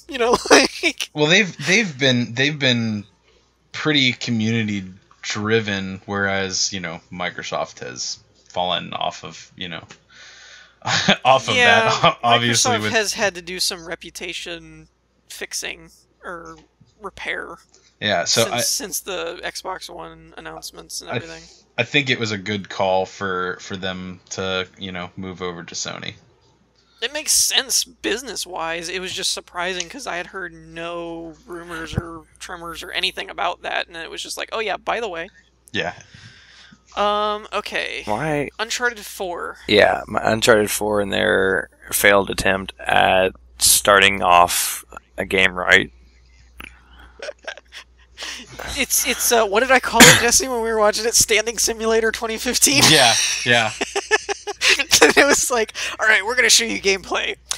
And for the next 30 seconds, Nate's just going to stand here. Nate? It was like, I couldn't figure out is it Nate or is it Drake? It's Nathan Drake. Ah! See, I haven't played any of them. That's why I didn't give a crap about it. Nice. The whole, let's... I love those. Okay, that's one of those games I was talking about earlier about, watching the people play, and you're just like, really? The whole, driving part, and it's just like, if I didn't, know this game, I wouldn't be able to do that. I'd hit a wall, I'd hit everything, and I'd be dead. Oh, yeah. People are like, yeah, look how that easy it is to drive. No. I was asked, that's what Jesse and I were talking about that while we were watching it. I was like, I can't tell if this is a scripted event. Yeah. Like, if you could just set the controller down, or you just hold the acceleration button or something, and he just... Because it was, too perfect. That his turns and everything were just, spot on right where he was supposed to be. And I was like, either this person who's playing it knows the map way too well, or this is not something that's player-controlled. Because, yeah, you're right, I would have run into walls so many times. Because that's the thing with those frantic adventure games. They tell you to run, and then they don't tell you where to go. Yeah. And so you're always just running off of cliffs, running into dead ends, and you're just kind of like, where am I going? But Uncharted has had scripted sequences like that where you're supposed to run away, and as you're running, you just hold a direction, and he just kind of goes where he's supposed to. So I'm kind of leaning towards that's probably what it was. I don't know, though. I mean, obviously it's not playable or anything or whatever, so... was there anything else for Sony other than the fact that Uncharted looked amazing graphically and played really awesome and everything? No. No Man's Sky. There was more of a more of a demonstration for that. See, that was an interesting one too, because he even commented while he was demoing that was like, I'm going here and I don't know what I'm gonna find. Yeah, that was cool, and how he actually got there. And I thought that was... It wasn't like a scripted I thought that thing. was kind of cool. Because, that's what we were talking about, in games that aren't going to be scripted, it kind of shows you how it'll play, as opposed to a scripted scenario where, let me show you how the game works. It's like, this is actually going to show you how the game works because he's just playing it, But yeah, a few more details on that. I know that he laughed and was like, I will announce a release date soon, so I'm hoping. They did announce... I didn't realize that they had said it was they'd only announced it for PS4, because he did announce it for PC as well. Yes. But I don't know if they come out at the same time or how that works. But they're gonna pull a GTA into an hour later or a year later. Yeah. But yeah, it looked really good. I'm super excited for that game. I want it so bad. Because I told somebody in the comments of one of my Elite Dangerous videos that somebody had asked me about, the comparisons to Elite Dangerous of it being like Pilot, and you can go over this whole galaxy and stuff like that. And my comparison is Elite is more of it looks more realistic, what it would actually be like if you were in that level of space travel. No Man's Sky seems more focused on fun. Yeah, it's more colorful. The environments are more brighter, more not as dangerous or whatever. Or at least it didn't seem like it so far. Yeah, it's Elite Dangerous meets Starbound. Yeah. More of a lighthearted or fun. I keep coming back to fun because it looks like that's what it's more focused on. You can just warp somewhere, even though it may not make sense on how you can warp somewhere. Yeah. It's just you can just do it. Whereas Elite's they put a lot of science behind everything. How far you could go and all this kind of stuff. So yeah, that's my I do see this comparisons, especially when Elite ends up making its expansion that lets you land on planets like it's talked about since its development. When that happens, yes, it will be kind of like the serious No Man's Sky, where No Man's Sky is more like the fun version kind of thing. The one thing that he did bring up during that conference, though, that I don't think he's talked about before, was that everything's customizable. Weapons, ship, all that kind of stuff can be customized, which was really cool to hear. Mm-hmm. One last thing before we move into Bethesda. I don't know when this got announced, or if it got announced at all, but Metal Gear 5 Phantom Pain. Yeah, we completely skipped that. Huh? We skipped that. On X. No, I mean, like, I looked it up, and I didn't see it announced anywhere, so I don't know where it came from, but they have a 40-minute gameplay demo of the game, and it looked freaking amazing. That it was like, you could find gun parts in the world, and then those gun parts aren't restricted to a gun class. You can put, like, rifle barrels on a pistol if you want to make your own kind of custom weapons, and you can call in support, and you can air vac, like, vehicles and drop them in later, and, like, just ridiculous stuff. Ridiculous stuff. It looked really awesome. I was so excited for that. Can't wait. Okay. So, the biggest in the bag. What? Hold on. Just one, like, an update. The whole Shenmue Kickstarter, when it when they officially, like, launched for the Kickstarter, right? Their goal was 2 million, and as of today, it's almost 3.5 million. That's great. Pledged. Yeah, I think I read an article that it met its goal in like 9 hours. Something like that, yeah. It was announced at E3 with Sony, and then like 9 hours later, it had met its goal. Yeah, it was. Ridiculous. I was like, holy crap! That's what I meant, though, is that there's enough people that wanted the game. They just couldn't get the developer to make the game. So when he was finally like, "I'll make it if you guys want me to," it was like, "Yes, make it now, do it." Get started. And the one after the basically the nothing of the countdown, there was nothing at the end of the countdown. It pans into the crowd, and there's that one guy who's just awestruck, and then he goes and he sits down, like Shenmue 3. Yeah. One thing, I don't know if either of you read it or not. I couldn't find anything. I know it was announced at Sony's conference. I don't know if it was an exclusive. I didn't hear anything about that. Shenmue? Yeah, I don't know, because originally it was Dreamcast, so I don't know who has dibs on it now, or if it's a multi-platform. I would say that because they're doing the Kickstarter, they're trying to gauge the interest. There's probably some kind of exclusivity. Yeah, I don't know. It might be a Sony. It's going to come out on PC and PlayStation 4. Okay. That's what I meant. I was kind of assuming that because it was announced with Sony that it was somehow tied to them, but I wasn't sure. All right, that's cool. So, final point, best conference ever at E3 2015. Most best. It's not even the best, and it's not the most. The coolest thing about it was Bethesda. The smallest conference in terms of how many games they showed. They showed 3 games in a mobile Bethesda's game. First. What? It was also Bethesda's first. But before we get into the actual conference part, let's talk about the night before, when they accidentally live streamed them talking about their conference and showed Dishonored 2. That wasn't an accident. I don't know about that. Oh, I didn't hear about that at all. Yeah, it was. Well, technically, it wasn't. It was an accident on Bethesda's part. It wasn't an accident on Twitch's part. Well, yeah. Somebody hit the streaming button and didn't mean to. Well, yeah, but I mean, Bethesda even said, "What was it? Sorry about that. Tune in tomorrow night for more surprises," and something like that. Yeah. Nice. Yeah, I didn't hear about Dishonored that. 2. Yeah, they started with Doom. What did you guys think of Doom? Well, they started off with shots fired at Nintendo. How so? I didn't get that part.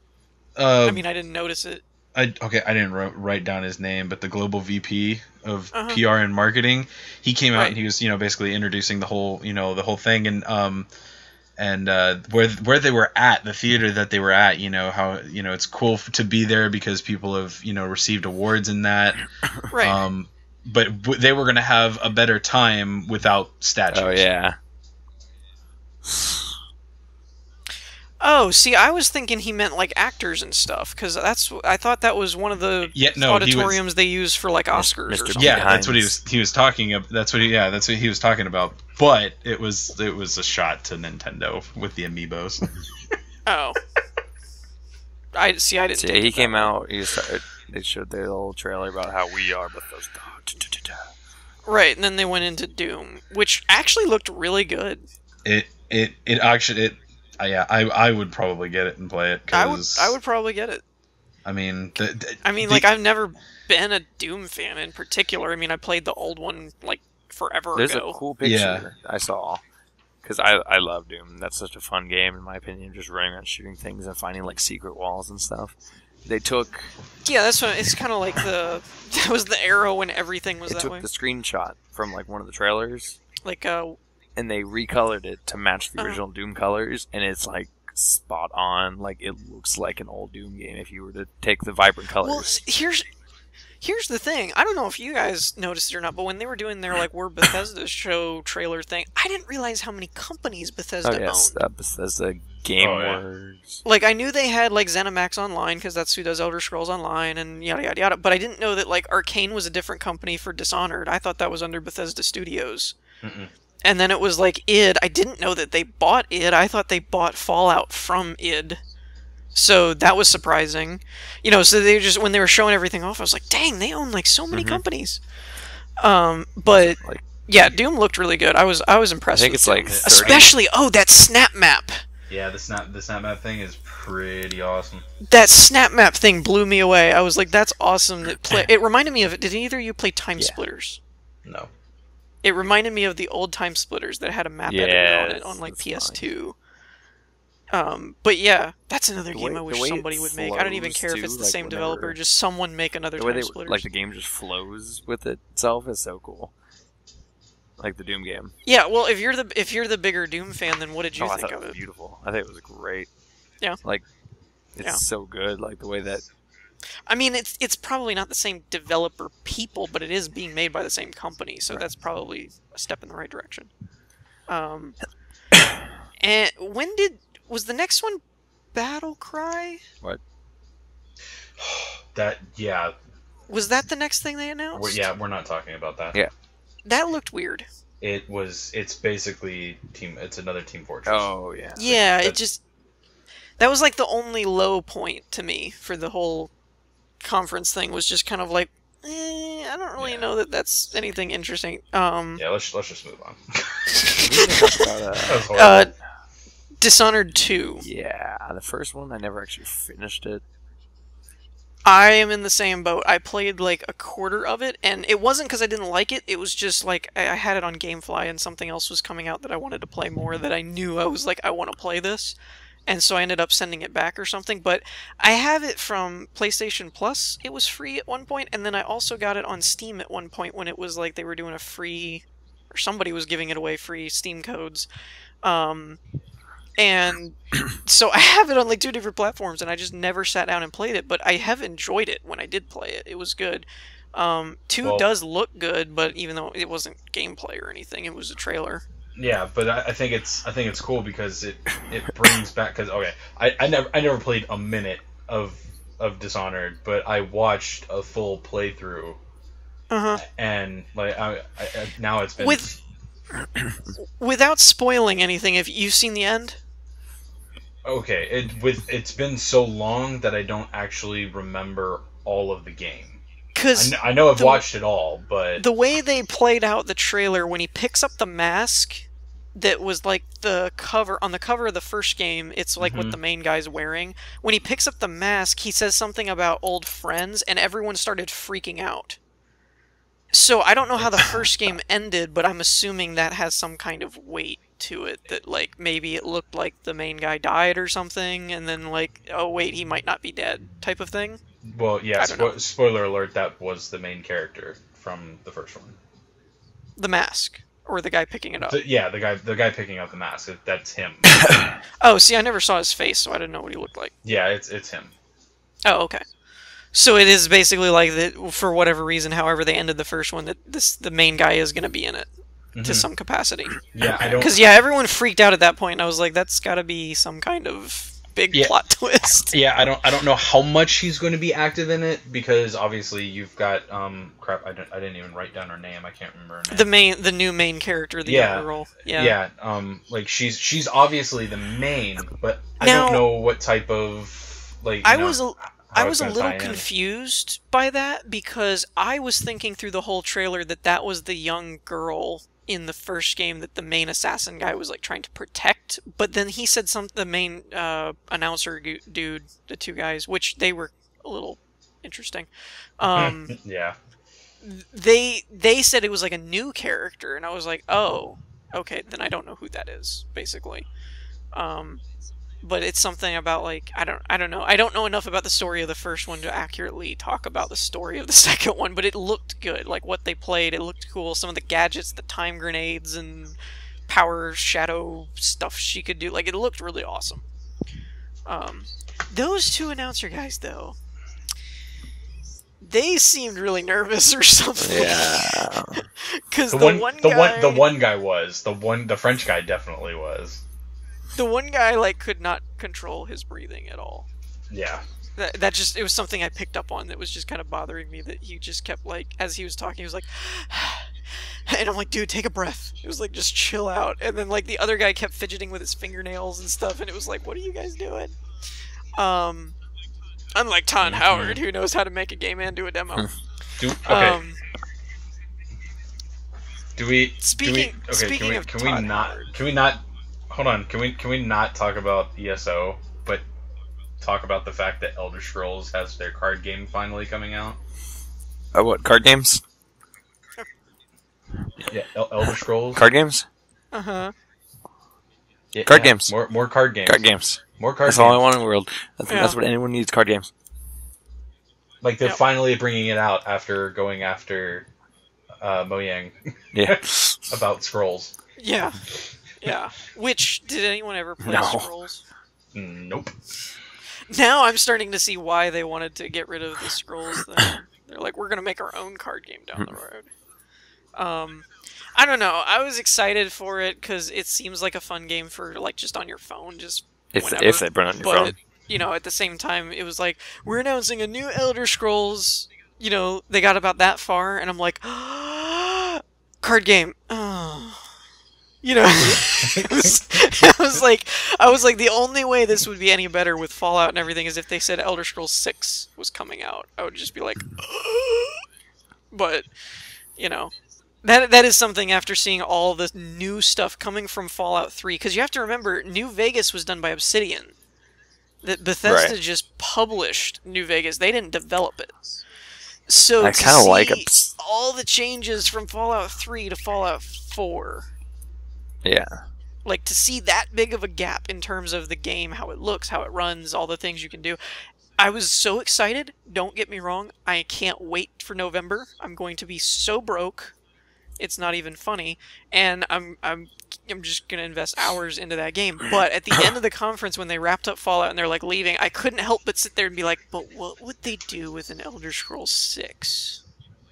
You know, like, that just kept resonating in my head. But as far as ESO go, just the quick note that they are adding, like, the Cyrodiil and the Orc homeworld, which is new. That I've never seen before. That was something that's kind of showed up out of nowhere. They also made that quick little... I don't know if... apparently Jesse wouldn't get it because we failed him. Kinda. I gave him 2. Yeah, you're feeding the addiction? No, I was saying, like, what's the word for, like, fixing things, but there's like a more fancy way of saying it. Anyways, yeah, we're fixing things by getting Jesse acclimated with Fallout, but that Skyrim is the first Elder Scrolls game you've played, so you might not understand that reference, but at the end of the ESO trailer, they just had the handprint that says, we know. Yeah. And I was like, yes, because so far... Well, yeah, but I mean, like, you get all the little stuff if you've played all the games, and you get all the little hints and phrasing and stuff. But yeah, of course. Of course. So yeah, because Elder Scrolls Online recently added the Thief Guild stuff, or thievery. I don't know if the guild's in there yet. Anyways, so a lot of people were advocating for Dark Brotherhood, so that was kind of a hat nod, like we're working on it, which was cool. So the elephant that took up the entire room and sat on everyone was Fallout 4, which was the last. Wasn't that the last thing that Bethesda did at their conference? That was Fallout 4. Was second to last. Fallout 4. Well, Fallout 4 and everything that encompassed Fallout 4. I say because they ended it with because they run over like Shelter, 9 different things. Yeah. Which Android, we'll get to that. So let's do this. Fallout 4. Oh my gosh. Oh my god. Game of the year. No doubt. Shut your mouth.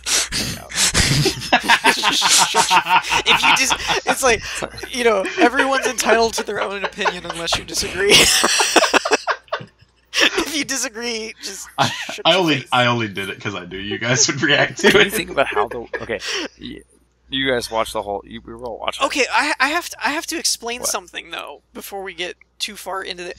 I saw Fallout's gameplay clip after it had gone on. Like, I didn't watch the Bethesda conference. Oh. So I saw it when it hit, like, IGN's main page, and it was, like, 20-minute gameplay walkthrough or something. I'm like, oh my gosh, this is awesome. So I watched it, and it looked really great. Today, I went back and was watching the whole conference because we were going to be doing the podcast, and I wanted to make sure I had, like, you know, watched most of the good stuff and accurate notes and things. And I got to the part where the 20-minute video ended, and then he starts talking about, like, the Pip-Boy stuff and all that things, which is cool. But then it went back, and it was like, oh yeah, and by the way, here's more stuff that you can do. And I'm like, what? Oh, yeah. What is this? Like, but wait, there's more. Yeah, it was like, I did not know there was more to this that you were showing. You know, first thing I would like to point out that blew my mind, that was like, they finally did it. Voiced over protagonist. Yeah, that's cool. Yes!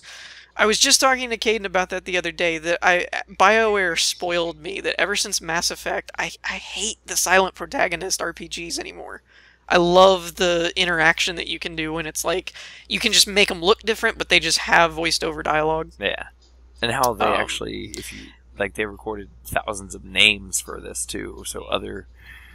Now, that was the one part that I was a little confused on, because if you really pay attention to what he says they recorded thousands of names for him to say, so it's almost like they're talking about the robot. Like that's... So I don't know if that means when you run into bandits, they're going to be like, hey, Adrian, give us all your money. You know, like, I don't know if they're actually going to do it that way. List. I hope I am. I don't know. I you know, apparently Phil Spencer isn't, because when he made... did anyone else pick up on that? He made the character for the demo for Microsoft, Phil Spencer, and when he goes to talk to the robot, he's like, oh... You're still alive! And at the Bethesda conference, he's like, oh, Mr. Howard, you're still alive! And I was like, apparently Phil Spencer is not in that list of names that was recorded. Because he just doesn't say anything, it just gets quiet. And I also liked how he pointed out, unlike BioWare dialogues, you can do it third person, first person, and you can move around. Cool. Or shoot him in the face. Just leave the conversation. You can. I love Todd Howard when he does demos, though. He's just a great demoer. That it's like, you know, you can do it in third person, you can talk to him in first person, you can walk away if you want, you can shoot him in the face if you want. One of my favorite things, like a thought process I had while watching this, is after you go into the bathroom with your wife and you're doing your face adjustment, there's a point where he's like scrolling through the different color tones of your person and moving.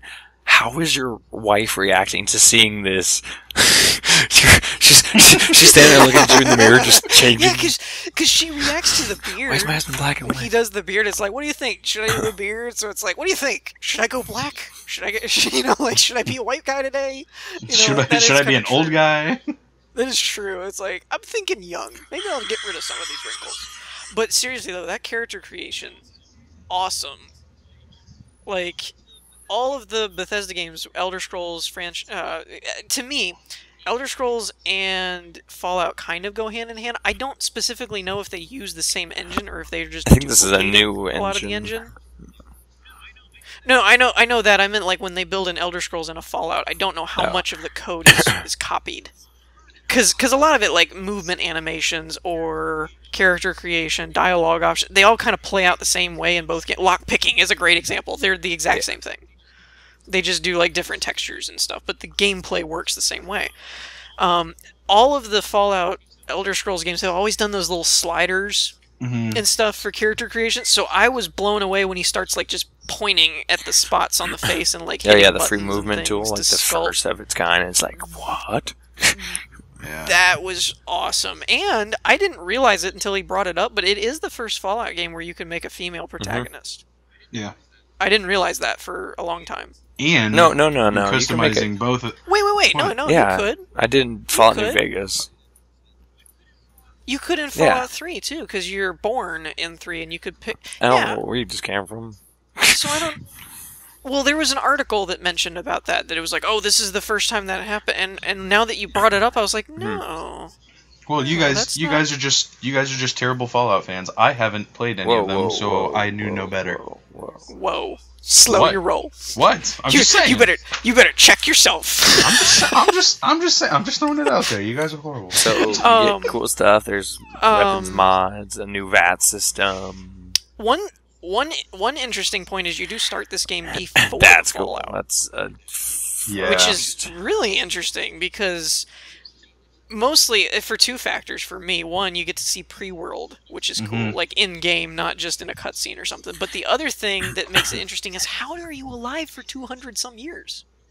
Like, what did they do to you in the vault? Yeah, there's something that's they said it in spoilers. I'm gonna call it. I'm going to call it right now, actually, for all you fans that are watching, listening, whatever. They put you in a cryotube, or some type of cryogenic stasis to where you're in stasis lock. Something happens that malfunctions in the vault, whether it be disease or power failure or something, so everyone else dies, and then with the power failure, it eventually turns your system off, and then you wake up and you're like, what the heck? Maybe. It's possible. That's what I'm going for. That's, that's my guess. This is one thing with that I like. I don't know. It puzzles me, and I'm interested to see on how they do it. Is with the customer character or the character customization, the way you customize both of the characters, no matter which one you pick to play, it will randomly generate how the baby looks. That's kind of cool. I know, that was kind of cool. That was kind of neat. So I want to know how that factors in, or if that's just, oh, hey, we saw GTA do it, so we're going to do it. Yeah, I don't know, because you see the explosion, but then in the trailer you don't see, like, him coming out of the vault with his family. Yeah. So it kind of implies that they didn't make it to the vault, which then how would they be alive after 200 years? It is interesting that they would make you have a completely customizable character that only dies later. Like really early in the game, it seems. Yeah, like the baby's completely randomized and the mom's completely randomized, but then like if you I see your point. It's like there has to be a use for it somewhere. I wonder, here's a speculation, what if you run into your descendants? That'd be weird. Like it's your great-great-grandson. We just talked about dog meat. Dog meat's back. Which I thought it was cool that he could like go pick stuff up for you. That was pretty cool. That was as opposed awesome. to just a useless pack mule that most of the followers are. That was pretty awesome. Like, let's be honest, nobody ever uses the followers for actual anything important. It's always just for. Well, now that you say it, I'm going to use them for everything. So then we have a new VAT system, which kind of slows it down a little less. We have mods. Only Xbox One for now. On Xbox. The new engine renders things better too, because he talked about volumetric lighting and stuff, which looked awesome. Like, it looked like a gorgeous game as opposed to the typical, like, usually Skyrim and Fallout 3 and, like, all their open world games from previous stuff, like, they were good looking, but there were many games in their generation that looked better. Yeah. And so, like, this is the first one that it literally looks great.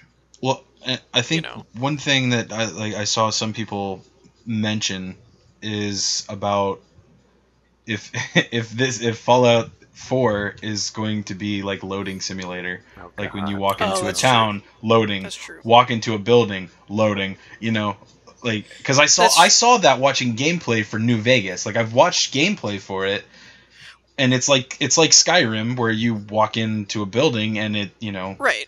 Loading everything except like the interiors is loaded, and then like interiors are separate instances kind of thing. One thing I will say, since you're just now getting into Fallout and you're starting with New Vegas was built by Obsidian, not Bethesda, and it was very buggy compared to Fallout. But it's also, 3. In my opinion, better. I've heard that. I'm just saying that like comparing the two, 3, which was made by Bethesda, just like 4 was 3 was way more solid of a game in terms of like buggy stability, not like gameplay and all that kind of stuff, but just performance wise, it ran much smoother than New Vegas did. But yeah. The other big thing, which was the two big things I missed by not watching the conference when I went back and saw it again, is the base building. Oh, you mean Rust? Like you can yeah, like you can build like you can scrap stuff in the world like tires and crap that was completely useless before, and wrenches, and and you can scrap all that stuff, and then you can use the components to make like your own village, and if you do certain things you can get traders and stuff to show up almost like a and you can get attacked by raiders. And you can get attacked by raiders, so you have to like put defense. I'm like, dude, this is like Fallout, like you said, meets like Rust meets Terraria for getting your own traders, and like it was ridiculous. This game I completely seriously missed that has section. Everything that I could want. It has item crafting. We can make your own mods. Oh wait, it doesn't have gun customization. Yes, it does. Oh wait, yes, it does. It has customization for the power armor, which is amazing. Oh, I love how they redid the power armor. Jesse, you'll find this out in like playing the other ones. In the other ones, like New Vegas and stuff, power armor was just armor that you equipped. In this one, though, based on the trailer, it's actually like a mech type thing that you get in, which is separate from your character, which that was really cool. And apparently you can customize that. Mm-hmm. You can go in and find better power armor pieces, and I was like, oh my gosh, this is just going to be like the best Fallout, possibly one of the best games ever. Yeah, like seriously, there's so much in this game. Yeah, and I liked how anyone, Jesse will learn this in time. He will come to learn this. Anyone who's played Fallout games knows that half of the crap in the world was completely useless. Like how many things of Wonder Glue and cans did you run across that was like completely pointless? You could build like a thing with it and then that was done. I liked how they set this up where different components like scopes and attachments and weapon customization parts, you built it out of scrapping those little meticulous things that were previously useless. And I was like, that is amazing, because now everything kind of has a purpose. Like, oh, you've picked up like your third wrench, whatever, I can make steel out of all this and then use it to make a new barrel. Like that was really cool that they did stuff like that. And I have to admit, probably one of the best use of a second screen experience ever. Like the app thing. Yeah. The one question so for those of you that may not have tuned in, they're making an app for your Pip-Boy.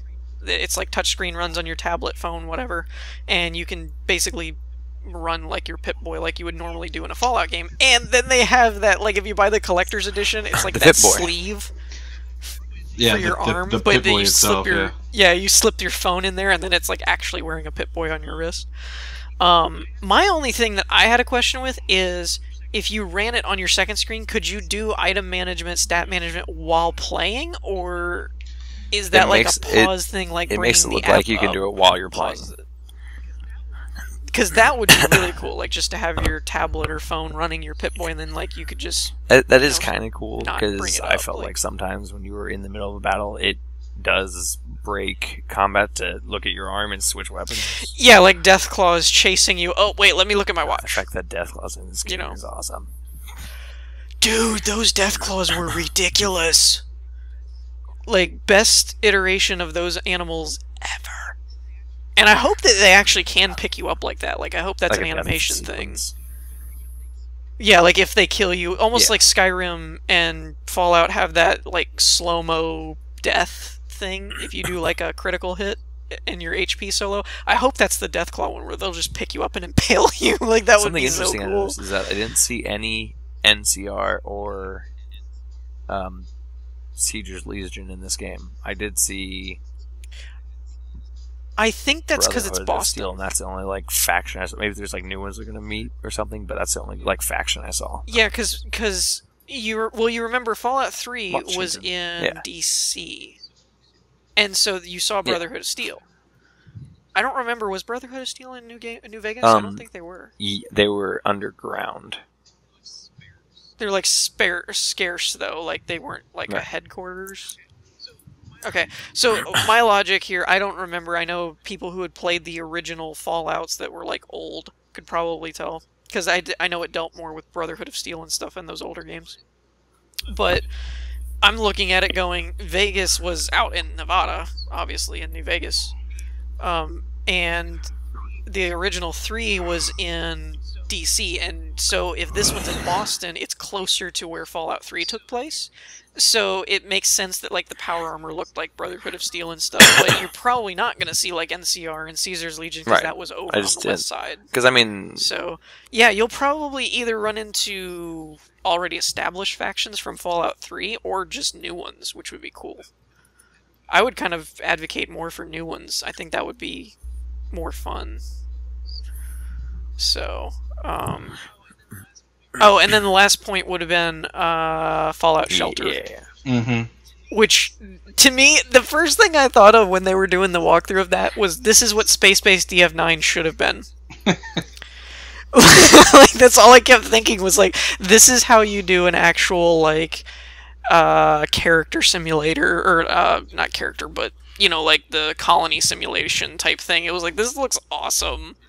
You know, and I love Todd Howard doing the demo. It was like, you know, schools raise intelligence, and, you know, gyms will raise strength, and, you know, obviously, you know, bars will raise charisma.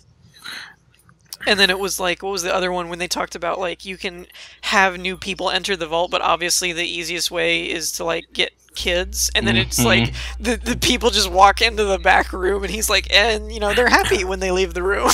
You know, kind of thing. It was like, that's so funny. There's a streamer that started streaming it that night, and she ended up having like one male character with probably like 7 or 8 female characters, and had gotten all of them pregnant, and they were all working, and the guy was just guarding the door. Dude's got his own harem in the vault. But yeah, so it just, oh gosh, I can't, that looked really fun, and I absolutely loved their business model for it when he's like, it's free? It's free? Like, there's no microtransactions, you can buy the random loot boxes if you want, but there's no energy time limit, there's no ads. And then the huge thing was, he didn't say and ads, it'll be available at the end of this conference, and we're just like, what? And then we all... Yeah, that was really cool. But I like how he put it, that he was like, we just came up with something that we were like, what would we want to play? And so they took out all the really annoying microtransaction clutter crap that gets on everybody's nerves from mobile stuff, which was really awesome. And you can play it without Wi-Fi. Yes, and it doesn't need a connection. Gosh, I've downloaded a bunch of like Android games recently, and every time I go to play them, I'm like, yeah, this looks really cool, and then it'll be like, you don't have a connection on your tablet or something. And I'm like, why does this need a connection? Like, what? So, yeah, I was excited about that. It was such a letdown, though, that it's not for Android. Stupid iPhone. But at least we have November 10th to look forward to. Oh my gosh, that was probably... I don't think I heard anyone else in any conference get that loud. What was it? Is when he was like, we don't want you to wait that much longer, so it's coming out in November, and just everyone completely drowned out any other kind of sound and screaming. And the fact that they had Vault 111 is the main thing, and then it's... I'm like... I know, I thought about that. Like, it was up on the backboard the whole time. Game, too, it was just like...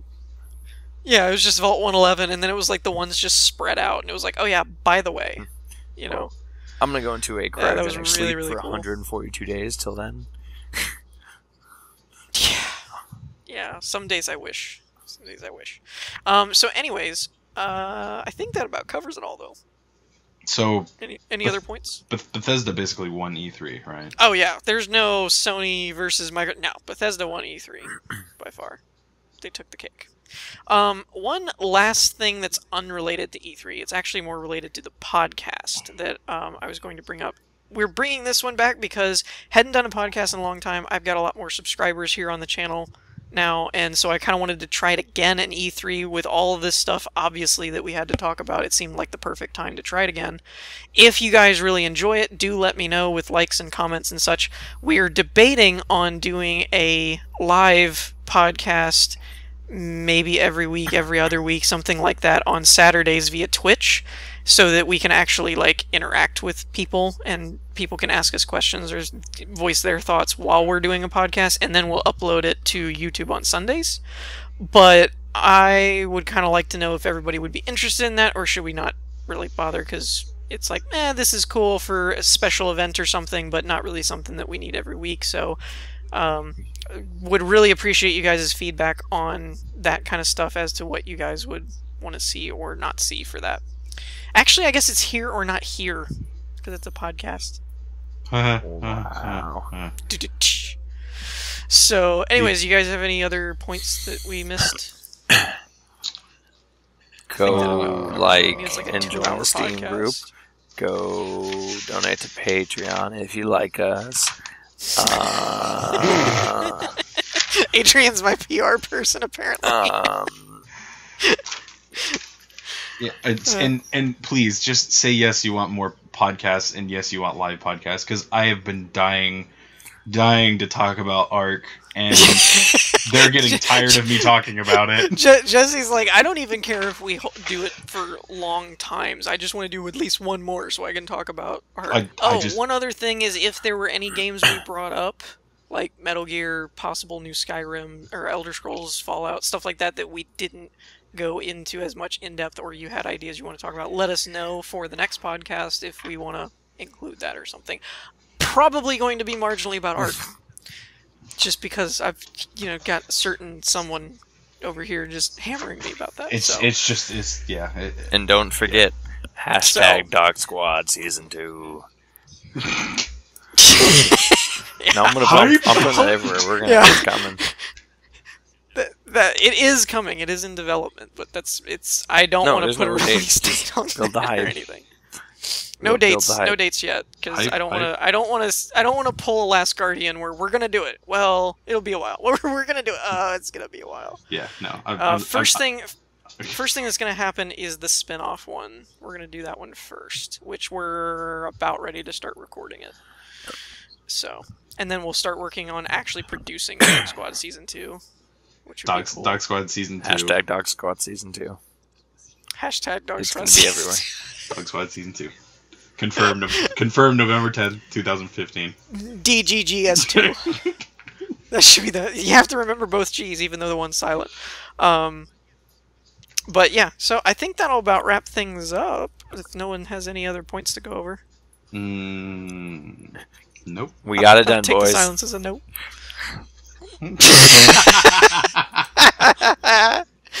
Adrian, your mic's still on. Oh no! That's so funny. Jeez. Was that French? What was that? Oh, no. Oh. It was a very poor Asian accent. That is probably... Yeah, that's why I said it ended up being more French. You're probably gonna get a cease and desist letter. It's probably it's because he just mentioned Dog Squad. He was doing the Merc's voice. Oui, oui. Yeah, way to cover that up. Recovery. Anyways, we're gonna wrap things up here for this podcast. In the meantime, I hope y'all enjoyed. If you did, leave a like, and we will see you guys next time. Bye. Peace. See ya.